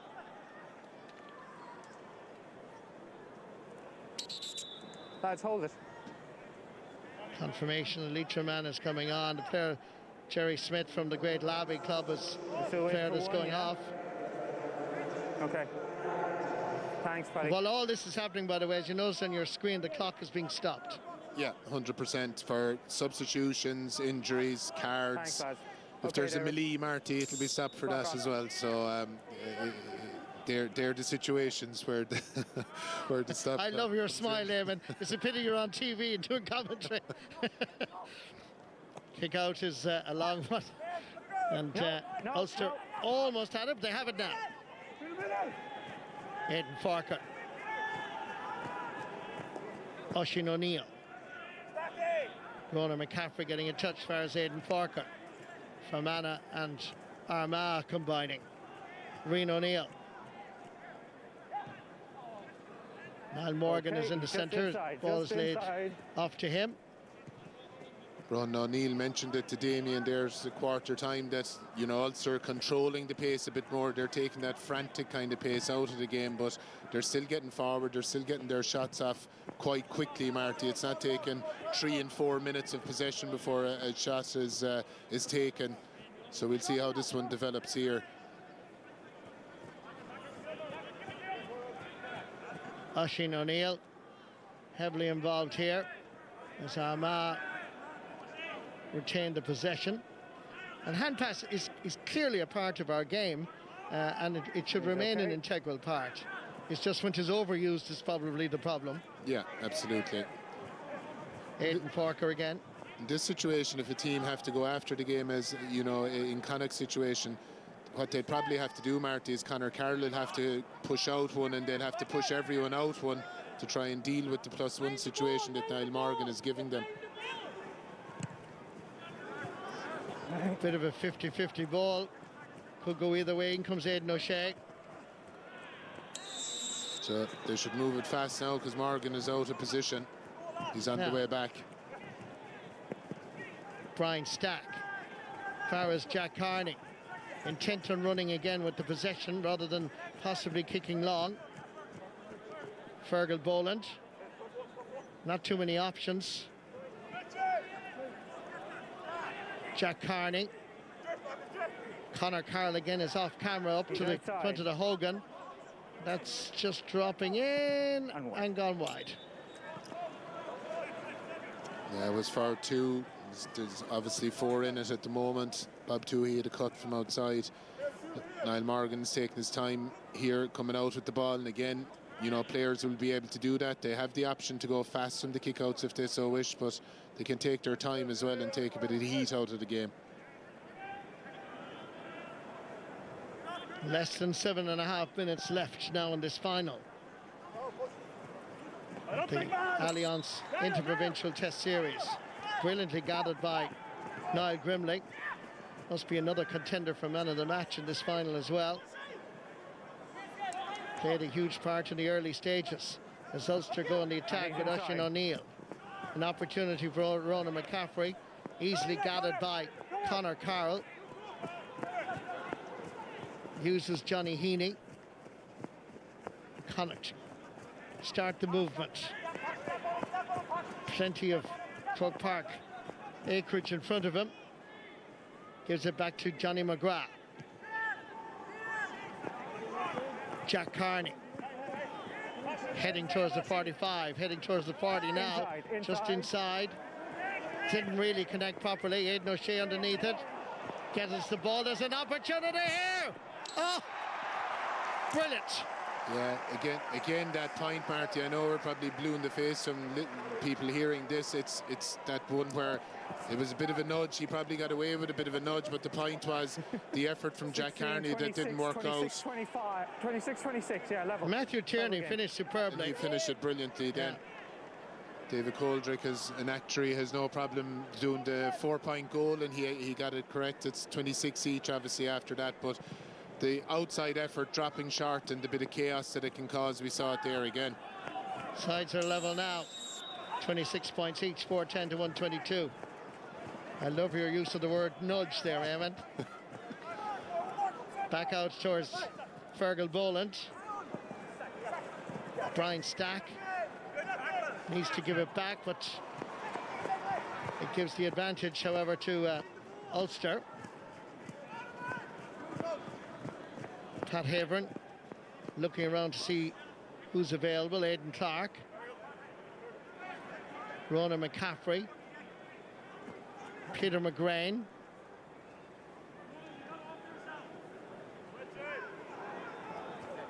So as we can see here now, Marty, they can't use Morgan there even though he's come out, so it's given Connacht the 1-on-1 opportunity to go after the ball. Aidan O'Shea fouled there. But, you know, in this year's game, they would have just used Niall Morgan there, and then what would have happened? Connacht would have all withdrawn because there was no point staying up there. So, you know, it shows the value, I suppose, of the keeper not being able to get that pass in his own half there. If you know, it gave Connacht the opportunity to put on the press, even though Aidan O'Shea did foul, and obviously Ulster got the chance to come out then again. Aidan Forker again. Good work by Oisin O'Neill. Play on. Glen Rangers Narma. To another O'Neill. Rian O'Neill. Inside the D, outside the 20. That's a 1 point. Yeah, and just again, Marty, the knock-on effects and the entertainment thing there. Connacht were pressing and trying to go after Ulster to turn over the ball. Oisin O'Neill beat his man, slipped it into his brother, and Rian O'Neill was able to get away and get the point then to put them into 1 point lead. So you can see the knock-on effects from the different things happening there maybe in that last play. So now the drama of the next 4 minutes and 10 seconds. Connacht have to go up and score, level the match. Ulster have to retain that 1 point advantage courtesy of Rian O'Neill going for the long ball by Johnny Heaney. Inside, advantage. Advantage being given, says the referee. Back outside, here comes the equaliser. Advantage given and taken. Kieran Murta. Both, Aidan. Both, Aidan. Yeah, that, again, great example of the advance marking in a game. It was one inside. It was allowed to play on. They got the point off it. If he had missed it, if it was blocked down, they could have gone back and try and convert the mark. Okay, thanks, John. Good possession won by Connacht. Aidan O'Shea in towards Brian Stack. Outside. He's outside the 40-metre. And that is a sweet kick. And that is a two-pointer. Yeah. Johnny Heaney. Huge kick, and the significance of the two-pointer at this stage of the game, Marty, obviously, as the clock ticks down. 3 minutes, just over the 3 minutes left. Brilliant kick, clearly outside the arc. You know, had the courage to take it on, and now he's after giving his team a 2-point advantage. So 29-26. So here come 29-27. David is doing the maths. We'll have to get the aggregate score up in the scoreboard in Croke Park as well, Marty, to make it easy for people. We have it in the television screen, but the one in Croke Park just has the 413 to 123. Want to be good at maths. It's 29-27. Yeah. Now the pendulum of responsibility swings towards Ulster. They now have a 2-point deficit to recover with less than 3 minutes to go. Good ball inside from Owen McAllen. And again, the tree up comes into it here, Marty, that Connacht can't bring everyone back behind the ball. Niall Morgan heading towards the D. Takes too many steps. Thanks, Al. That's it. And he handed it back there, Marty, and away they go. So again, I emphasised it earlier on, the importance of refereeing the steps, because otherwise the backs have no chance. And in fairness, David Coldrick was on the money there again. Niall Morgan handed it back, and away goes the game. And if he didn't hand it back, what's the 50 punishment? metres. 50 That's metres. an awful lot, really. But it's good for discipline. No, it's great. The point, I suppose, Marty, is if it's brought up 13 metres or 20 metres, it makes no difference. No, I agree. And you know, it's nearly worth doing it for your team, whereas a 50-metre punishment is going to cost your team, and hopefully it stamps it out and just is gone from the game. But when you see it there working, it's a great idea. It is, and it hasn't affected the Ulster team. Niall Morgan's back in goals. They're able to defend. They're going to have to push out here now and go after the ball. Obviously, because the time is ticking and they're 2 points behind. Brian Stack. Which they're trying to do, to be fair to them. Laying it back to Fergal Boland. Conor Carroll is out now as well to, you know, give the extra option to Connacht if they want to hold on to the ball. But to be fair to them, they're still playing vertically and still trying to get another score. Ulster have it back though. So now, there's now 1 minute and 21 seconds. And Ulster have to get 2-pointer. I'm sure they're talking to each other around the clock as well. Outside. Going long, very long. Outside to 21. Well gathered. Outside to 21. Trying to turn inside. Oren Murdoch. Back out far as centre half forward, Kieran Thompson. Mark Bradley. It's like they're trying to work the two here now, Marty, that they don't feel that they'll have a chance to get 2 1-pointers. Right man, right place. Rian O'Neill dropping it in, and it's put into the back of the net. Connacht were ball watching, and there is drama at the end of this Allianz Interprovincial Test Series. High dropping ball, and beaten at the post was Conor Carroll. Just getting a little flick. It was enough by Oren Murdoch from down. Yeah, great flick from Oren Murdoch, and the point of the one dropping short again and having the man inside around the square. We saw it there, Marty, and we saw the value of it, but Connacht aren't finished yet. They now have to get a 2-pointer. Outside, here comes the chance. Johnny Heaney dropping it in and dropping it. Outstanding Johnny Heaney. Outstanding Connacht. The white flag first, then the red flag. We're back at a level game, and the full-time hooter is about to blow. Oh, that was outstanding, Marty, at the end. And again, that we can see the excitement that it can bring when you can't get everyone back behind the ball. You can't be just block defending, trying to see out a game. You have to go and try and win it, as both teams did. We end up with a level game. My understanding is just that they're going to have penalties here to decide, to the best of my knowledge. Well, What a final we've had. And look at that scoreline. It's scores we want. Well, then the new rules are working. Connacht, 4 goals and 15 points. Ulster, 2 goals and 23 points. Don't go away because we're going to penalties. As Connacht and Ulster head towards their respective managements, Johnny Heaney can smile. He is the hero, the equaliser for his province, because that was a wonderful response after Ulster had seemed to have gotten the winning score from Oran Murdoch with that goal. But to the great credit of Connacht's character and stamina and belief in themselves, Johnny Heaney stepped up and scored a 2-pointer outside the 40-metre mark. Jim and all the lads in the Football Review Committee, I know, Eamon, you're part of it as well, must be delighted now when you see the quality of football we've seen in this final. Yeah, that was an excellent advertisement of it, Marty, and like I said to you, this is only the start and hopefully it'll get even better and better. But one thing, you know, David Coldrick was so sharp on everything there, and even after that goal right at the end, Niall Morgan, as he was coming out, he pulled up Conor Carroll's tee, threw it out the pitch. It was picked up.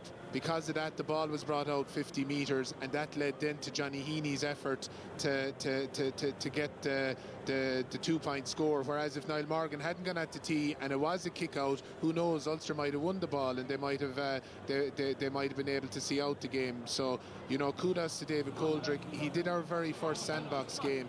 He got the enhancement straight away. He was sharper than some of ourselves that day, and again tonight we saw him. He was so sharp, and probably showing that, look, there is a bit of a debate around, is it too much for referees? I think when you see it in practice that it isn't, and that whole 50-metre thing I think is something that will take some of the load off of referees, and they'll just be focusing basically on the football, hopefully. Well, what a final we've had. Let's go down to the sideline to Joanne. Yeah, we're looking forward to this final continuing as well. And of course, there was originally that plan to introduce the overtime showdown. That's not going to happen. We don't mind a few penalties, a few Armagh boys out there who wouldn't mind being on the winning side. But Peter, overall, so now having seen that, we saw a lot more competitiveness there today, didn't we? Yeah, and very enjoyable game, and it was fast, it was end to end. There was a lot of kick passing in there as players began to tire as well. I was a bit sceptical about the 2-point mark initially when the rules came out, but you see here tonight, and there's a flaw in the system maybe is that there's not to stop teams playing sweepers, dropping 2 and 3 men back. There's nothing to stop them doing that. But the 2-point rule certainly does, and at various stages tonight, we've seen players coming out from being in that very defensive position because they were afraid of their opponent coming forward and kicking for 2 points, and that opened up the middle. So that, to me, opened my eyes up here to the advantage, the consequences of having that rule is vital moving forward. It just looks like Paddy Burns is having a rather heated discussion there with some of the officials. We'd love to know what it was he was saying to David Coldrick. He's pleading with him that he will not hit a penalty. I'd say he'd tell you that himself. Kieran Whelan, the 2 points, and hopefully we'll get a chance to look at the various ways it impacted, not just in the scores that happened, but the actual way the game was played, some of the goals that happened, all because this new arc. Absolutely, and I'd say the FRC committee and Jim Gavin are absolutely delighted with the way that game finished, because it kind of showed the excitement. You know, particularly the last 2 scores, the person positioned on the edge of the square, the flick into the net from the long 2-pointer, and then to get back up and Johnny Heaney to score a 2-pointer. It's the perfect outcome, because it has probably showed the best of the rules.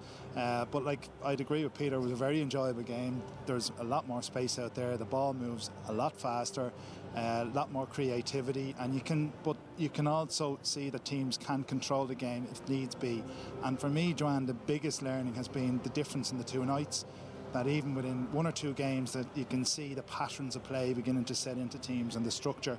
And as Peter said, you can still have a sweeper, you can still defend with 11, you can still attack with 12, but we're creating space in every part of the field that leads to a quicker, faster game. Even Kieran tonight, Ulster sat off the Connacht kick out at one stage, and they allowed them to have it, thinking that's safe enough.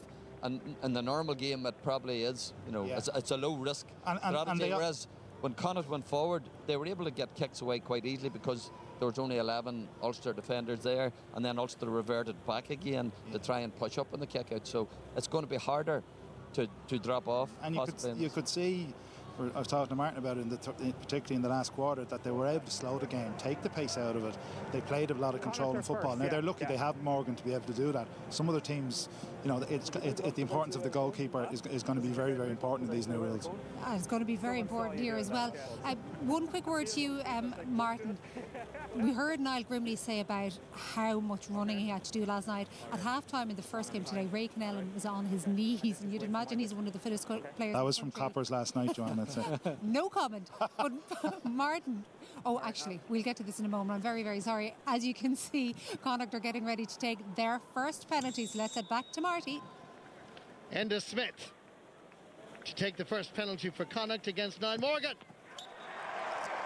Chucking it away beautifully. Yeah, lovely penalty. He played soccer underage with Belvedere, Marty, and he played as a striker, and he always looks so composed when he's kicking those penalties. Conor Gleeson behind, all right. Is the Galway goalkeeper. He's also the Connacht keeper. Wait for that whistle.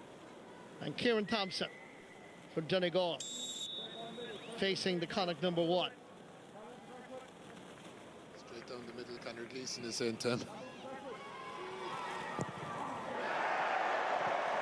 And that won't count. Disappointment for Ulster and for... Yeah, just too high. And he took brilliant penalties in the Ulster final this year, but players mightn't, especially if their clubs are out, they mightn't have been practicing them at the moment. Right. And then just wait for the whistle. Matthew Tierney has scored 2 goals in this match already, beating Niall Morgan. Can he do it for a third time? In some ways, obviously, he's going for the hat-trick. Generally likes to go to Morgan's right or left as we're looking at it. Saved by Niall Morgan.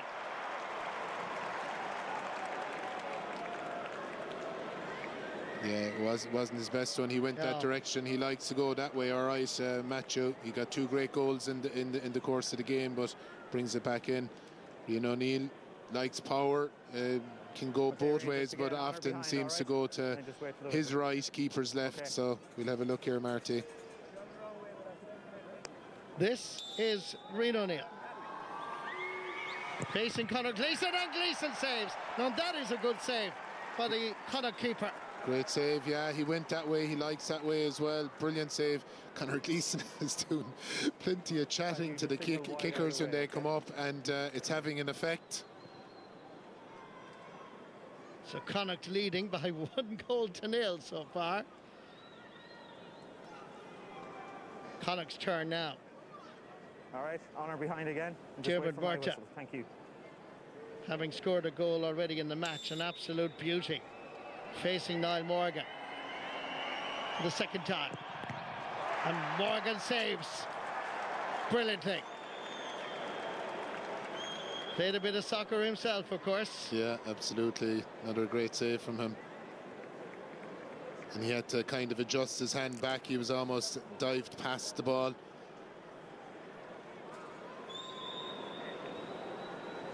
Coming up is Oren Murdoch. Okay, and then just wait for from the whistle. county of Down. Facing Conor Gleeson of Galway and Connacht. Inspired by the last penalty save.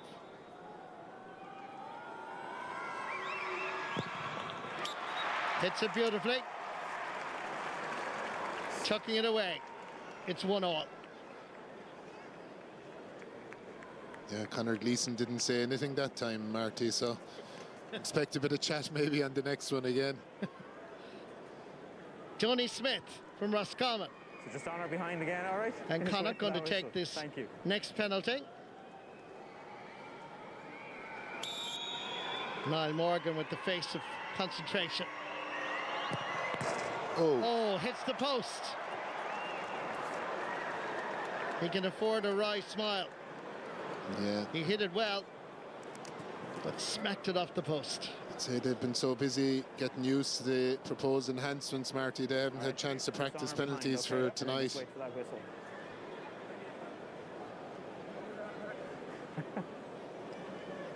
Mark Bradley is generally a good striker as well, yeah. Conor Gleeson doing his best to talk him out of it. But Bradley is quite cool.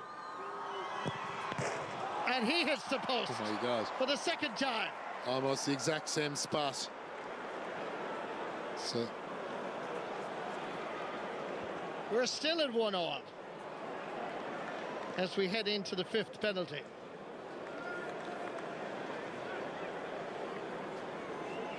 Okay, just on or behind, okay? And just wait for a whistle. Considering it's the new rules and it's the Interprovincial, it's quite a dramatic finish. Niall Morgan can afford a smile. Concentrating again. Opportunity for Connacht. And Niall Morgan saves. Easy enough from the boot of Barry McNulty. is that Aidan Farker coming? Is it Marty? I'm not sure. Looks like Aidan Farker. All-Ireland winning captain to nail the winning penalty. You'd fancy him to get it. The way the year has gone for him and Armagh, and an Armagh man to win the penalty shootout would be against the Galway man. Yeah. In an All-Ireland final. You couldn't write the script. Both players affording a smile. Farker against Gleeson. Armagh against Galway. And Connor, is it? Did he save it? It's wide. Didn't go in. Didn't go. It didn't go in. The line. It did not cross the line. So whoever wrote the script for the Allianz Interprovincial Test Series final has done really well. Off the post, Gleeson got a hand to it, hopped on the end line, off the other post. You couldn't write it. Superb hand from Conor Gleeson, to be fair to him. And again, Conor's a man who's played soccer, and you can see his soccer skills coming into it. So we're back around to the start again. Enda Smith went keeper's right the first time. Enda from Roscommon, captain of Connacht. And this time Niall Morgan saves. I wonder what time is breakfast across the road. Well, Morgan's had an eventful couple of evenings anyway. Yeah, I thought Enda Smith might have changed it up and gone the other way. Is it Kieran Thompson is coming, is it? Oh no, Oren Murdoch. Oren Murdoch. One of the only fellas to score. Correct. Oren Murdoch facing Conor Gleeson. So he went the same way. He went keeper's right, his left the first time. So we'll see if he changes it or goes the same way. Here he comes. Went the other way. He went the other way. And tucks it away splendidly. And Conor Gleeson and Oren Murdoch can give each other a high five. Ulster. Hold on. All right. Get the nod. Thanks to the down man. And an eventful match. And a wonderful final for these new rules being tested out. And great to hear, may I emphasise again, David Coldrick, and that should be part and parcel of the new structures as well. Just have a microphone on the referee for all of us, for anybody who loves the GA and loves games. It's great to hear the referee. But the new rules will take centre stage over the next week or so, the reaction, and perhaps those pre-season tournaments may well come back, and if they do, I'm sure they'll help to kind of enjoy and get people to know what the rules are all about. Yeah, exactly, Marty. And you know, we've a couple of steps to go through now in terms of our Corlin next weekend, special congress, and the 30th of November. But look, I'd encourage people and club members all over the country, if they liked what they saw over the weekend, get down to your club, make sure your voice is heard, that your club is looking for these new enhancements to come in. And you know, then when it goes as far as county committee level and on to special congress, people will be mandated to vote. And you know, look, it's been positive. It's been a positive weekend. It's far from perfect yet, but the further on it goes and the more the players and management teams get used to it, I think myself the better it'll be. But both games tonight, but that second game in particular, was hugely enjoyable and showed what it can be and what the game can be again. I started with the words, it's the beginning of a new era for Gaelic football, and I'll end it as well. It just senses that there is a change necessary, and this could be the dawning of a new era for the game of Gaelic football. Full-time score, Connacht 4-15, Ulster the winners with a late penalty shootout. Brilliant. And could probably being one of the most important words used there, because as Eamon was pointing out, these rules still have to get ratified by Central Council and be voted through by Special Congress at the end of next month. So there's still a way to go.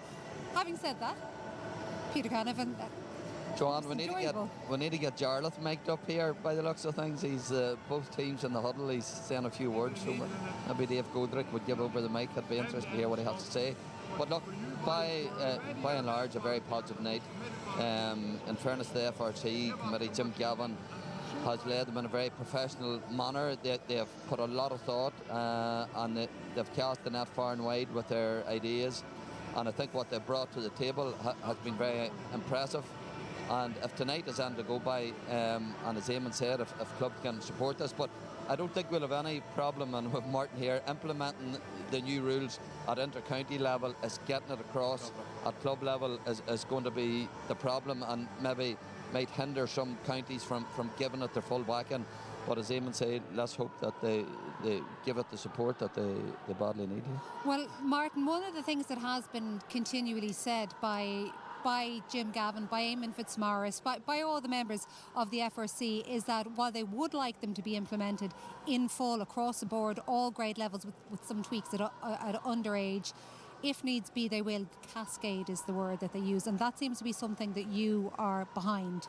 Yeah, absolutely. And to give Jim his dues, he's listening to the referees, he's listening to all parties on this, and this feedback has gone to him, and I don't see any reason why it can't be done like that. I think it needs to be done like that. But you know, we will have a say at the table with Jim. He's bringing all relevant parties to the table and listening, and that's the key thing for us, Joanne, because before we've had rule changes and nobody has consulted with us. These guys are consulting, they're engaging with us, and you know, we have input into it. What is the most important thing you want? I know you said the difference between club and county. Apart from that, what are the tweaks that you feel have to be made for referees?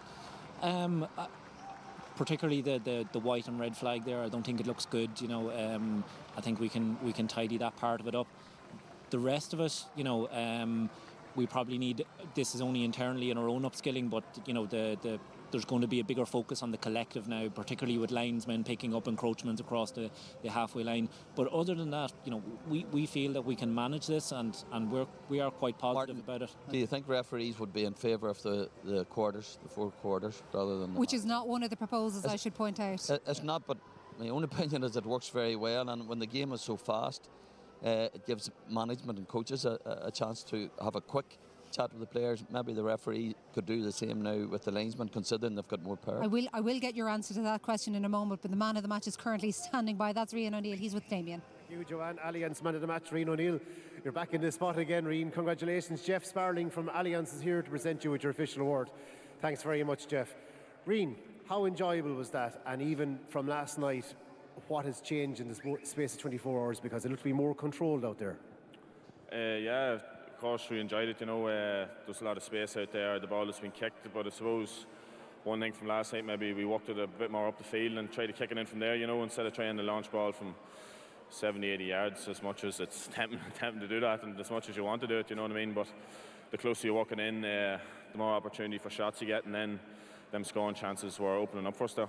A few weeks ago I spoke to you here after a very, very tense All-Ireland final, and it was cagey and it was close and all the rest of it.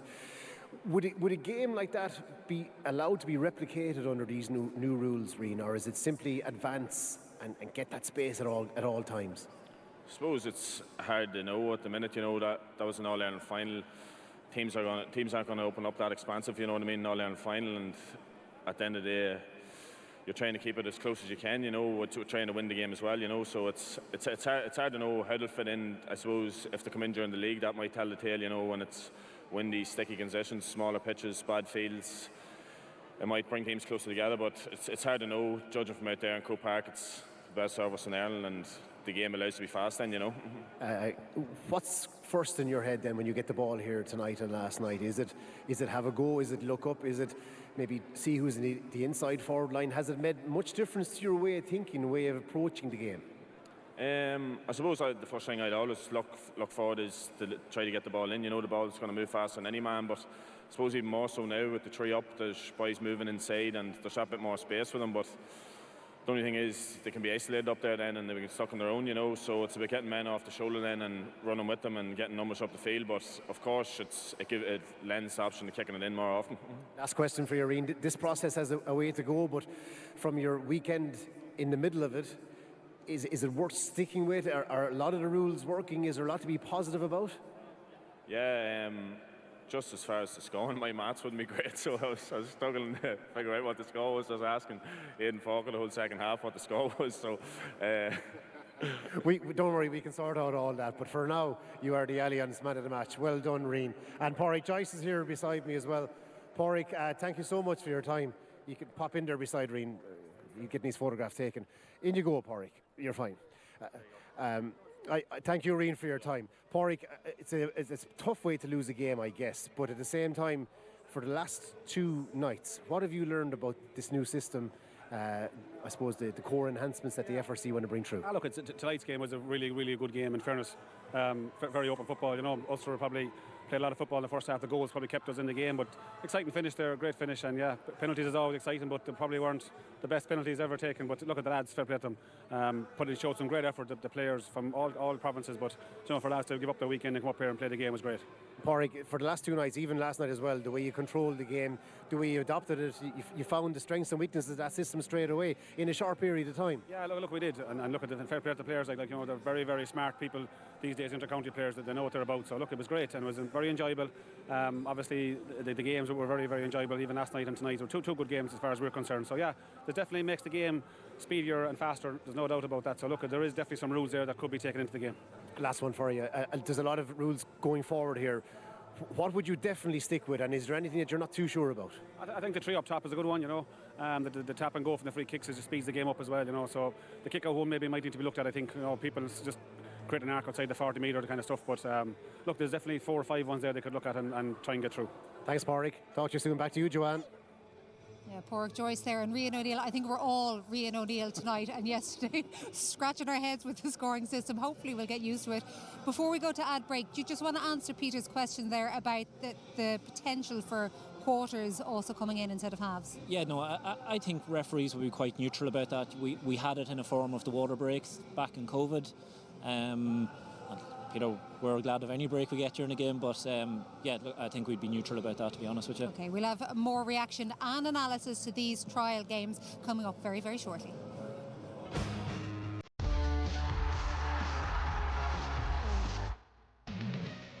They've been a long time waiting for Interprovincial series, but it is Ulster who come out on top, eventually, beating Connacht in a penalty shootout. And of course what that means is that there are a few Armagh men who have now won a penalty shootout at Croke Park, including their All-Ireland winning captain Aidan Falker, who's with us now. Aidan, first of all, the scoring system. We heard Rian have a joke there saying about how his maths isn't the best, so we were struggling looking up there. But it's actually not that funny, is it, when you're out there? No, Rian was actually shouting at me saying, Aidan, what's the score? So he was looking a bit of feedback on that towards the end of the game. But yeah, it was definitely hard. Even that last play, we felt we probably played it wrong in terms of dropping men back and inviting that 2-pointer, which we weren't 100% sure on the total because it is so fast and the scores are going over quite quickly. Yeah, and trying to think clearly in that moment. So no, it probably needs to be totals on the scoreboard just for players to, because it is so dynamic and so quick. You'd imagine that is a fairly straightforward tweak. Now, there's been largely positivity coming from this side of things and these new rules, but many defenders have some issues with it because they think it is very much so forward orientated. What do you think? Yeah, it's absolutely forward orientated. You're a wee bit exposed there for another wee while, more than usual. It is a wee bit more difficult to try and get that sweeper in place or an extra player back. Yeah, I'm not unlike, to be honest, most of the ball there tonight I think was run as well, so I'm not 100% sure if the 3 up add to it. You know, structurally it looks good, but I'm not entirely sure if it adds to it really. But there's probably a couple there you would tweak as well. I'm not convinced on the 40-metre arc for the goalkeeper. I think you know, you're trying to. I know it adds more contest out the middle, but I'm not 100% sure if it adds to the skill of the game, and that's sort of what we're after, is it not? Aidan, was that something you specifically work on? You could see a difference tonight that you ran the ball out of the defence rather than looking for that early kick pass. You played a stronger running game. What changed over the 2 nights? Like, what did you speak about between? I think last night was very manic because everyone thinks it's going to be a kicking game and that's what they're after, so you have to kick every game. So I think tonight was much more what it probably will be like if they do come in for the league, to be honest. But listen, it'll take a bit of coaching. Like, we don't have much contact time there. It was just a case of trying to just simplify it a wee bit, get your matchups right, and try and. I feel like the scores maybe a bit heavily weighted to the goals. To be honest with you, I think if you concede a point, it doesn't feel that heavy on you.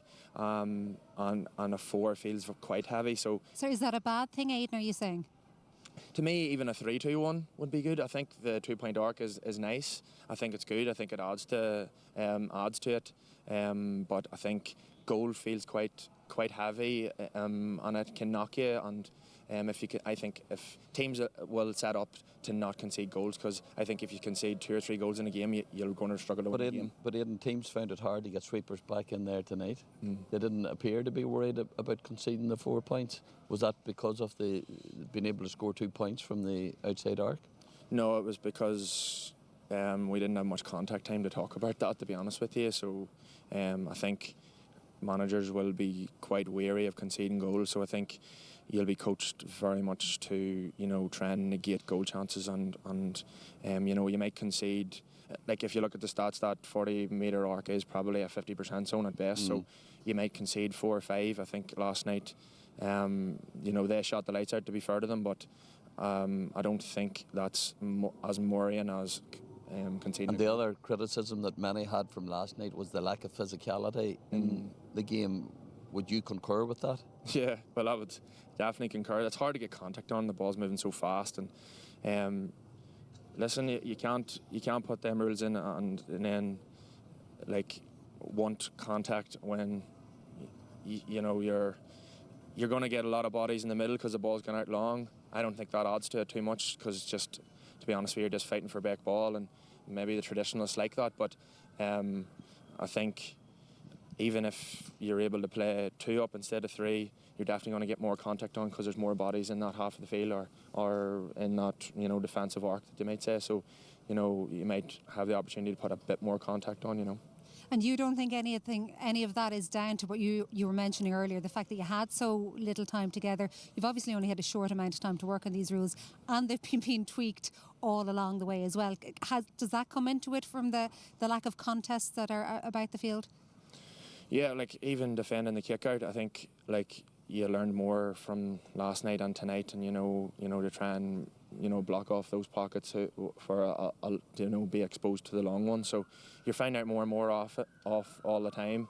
You can even see over 2 nights boys knew about their discipline and stuff like that. So, and the 3 up is definitely more self-placed, and as the boys got to know each other, we were able to communicate that better. So listen, I don't think you'll know much about it until it's properly coached, and we get a bit of time at it for the league if they do come in. And I teach with your brother. He's a maths teacher, so I'll get him to have a wee word with you with the new scoring format as well moving forward. Aidan, just from a player's perspective, would the players favour the pre-season competitions to be brought back in to allow a bit of time to work on these rules and develop a bit of structure about it?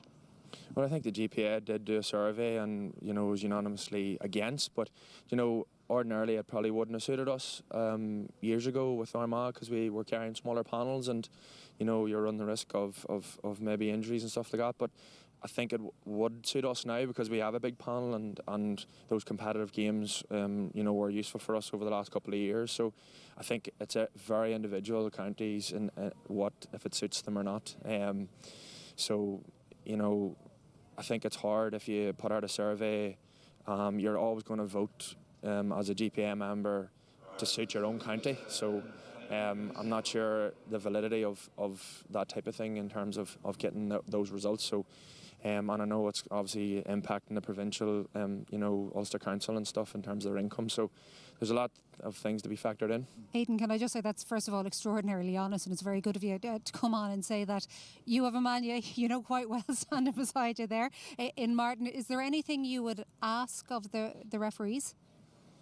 No, and we were in with Martin last Saturday, and it was a lot for you to get your head around too, and we did ask you a few funny questions just to clarify.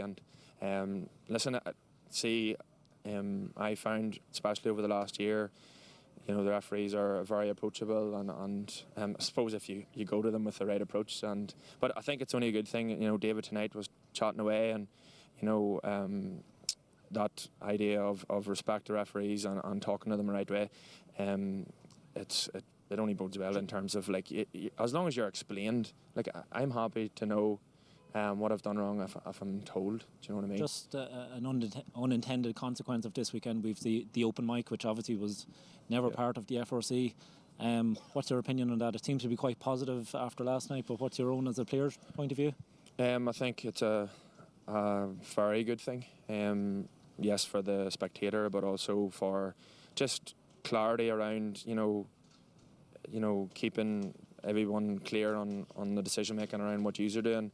But it's like what I would say is like another thing.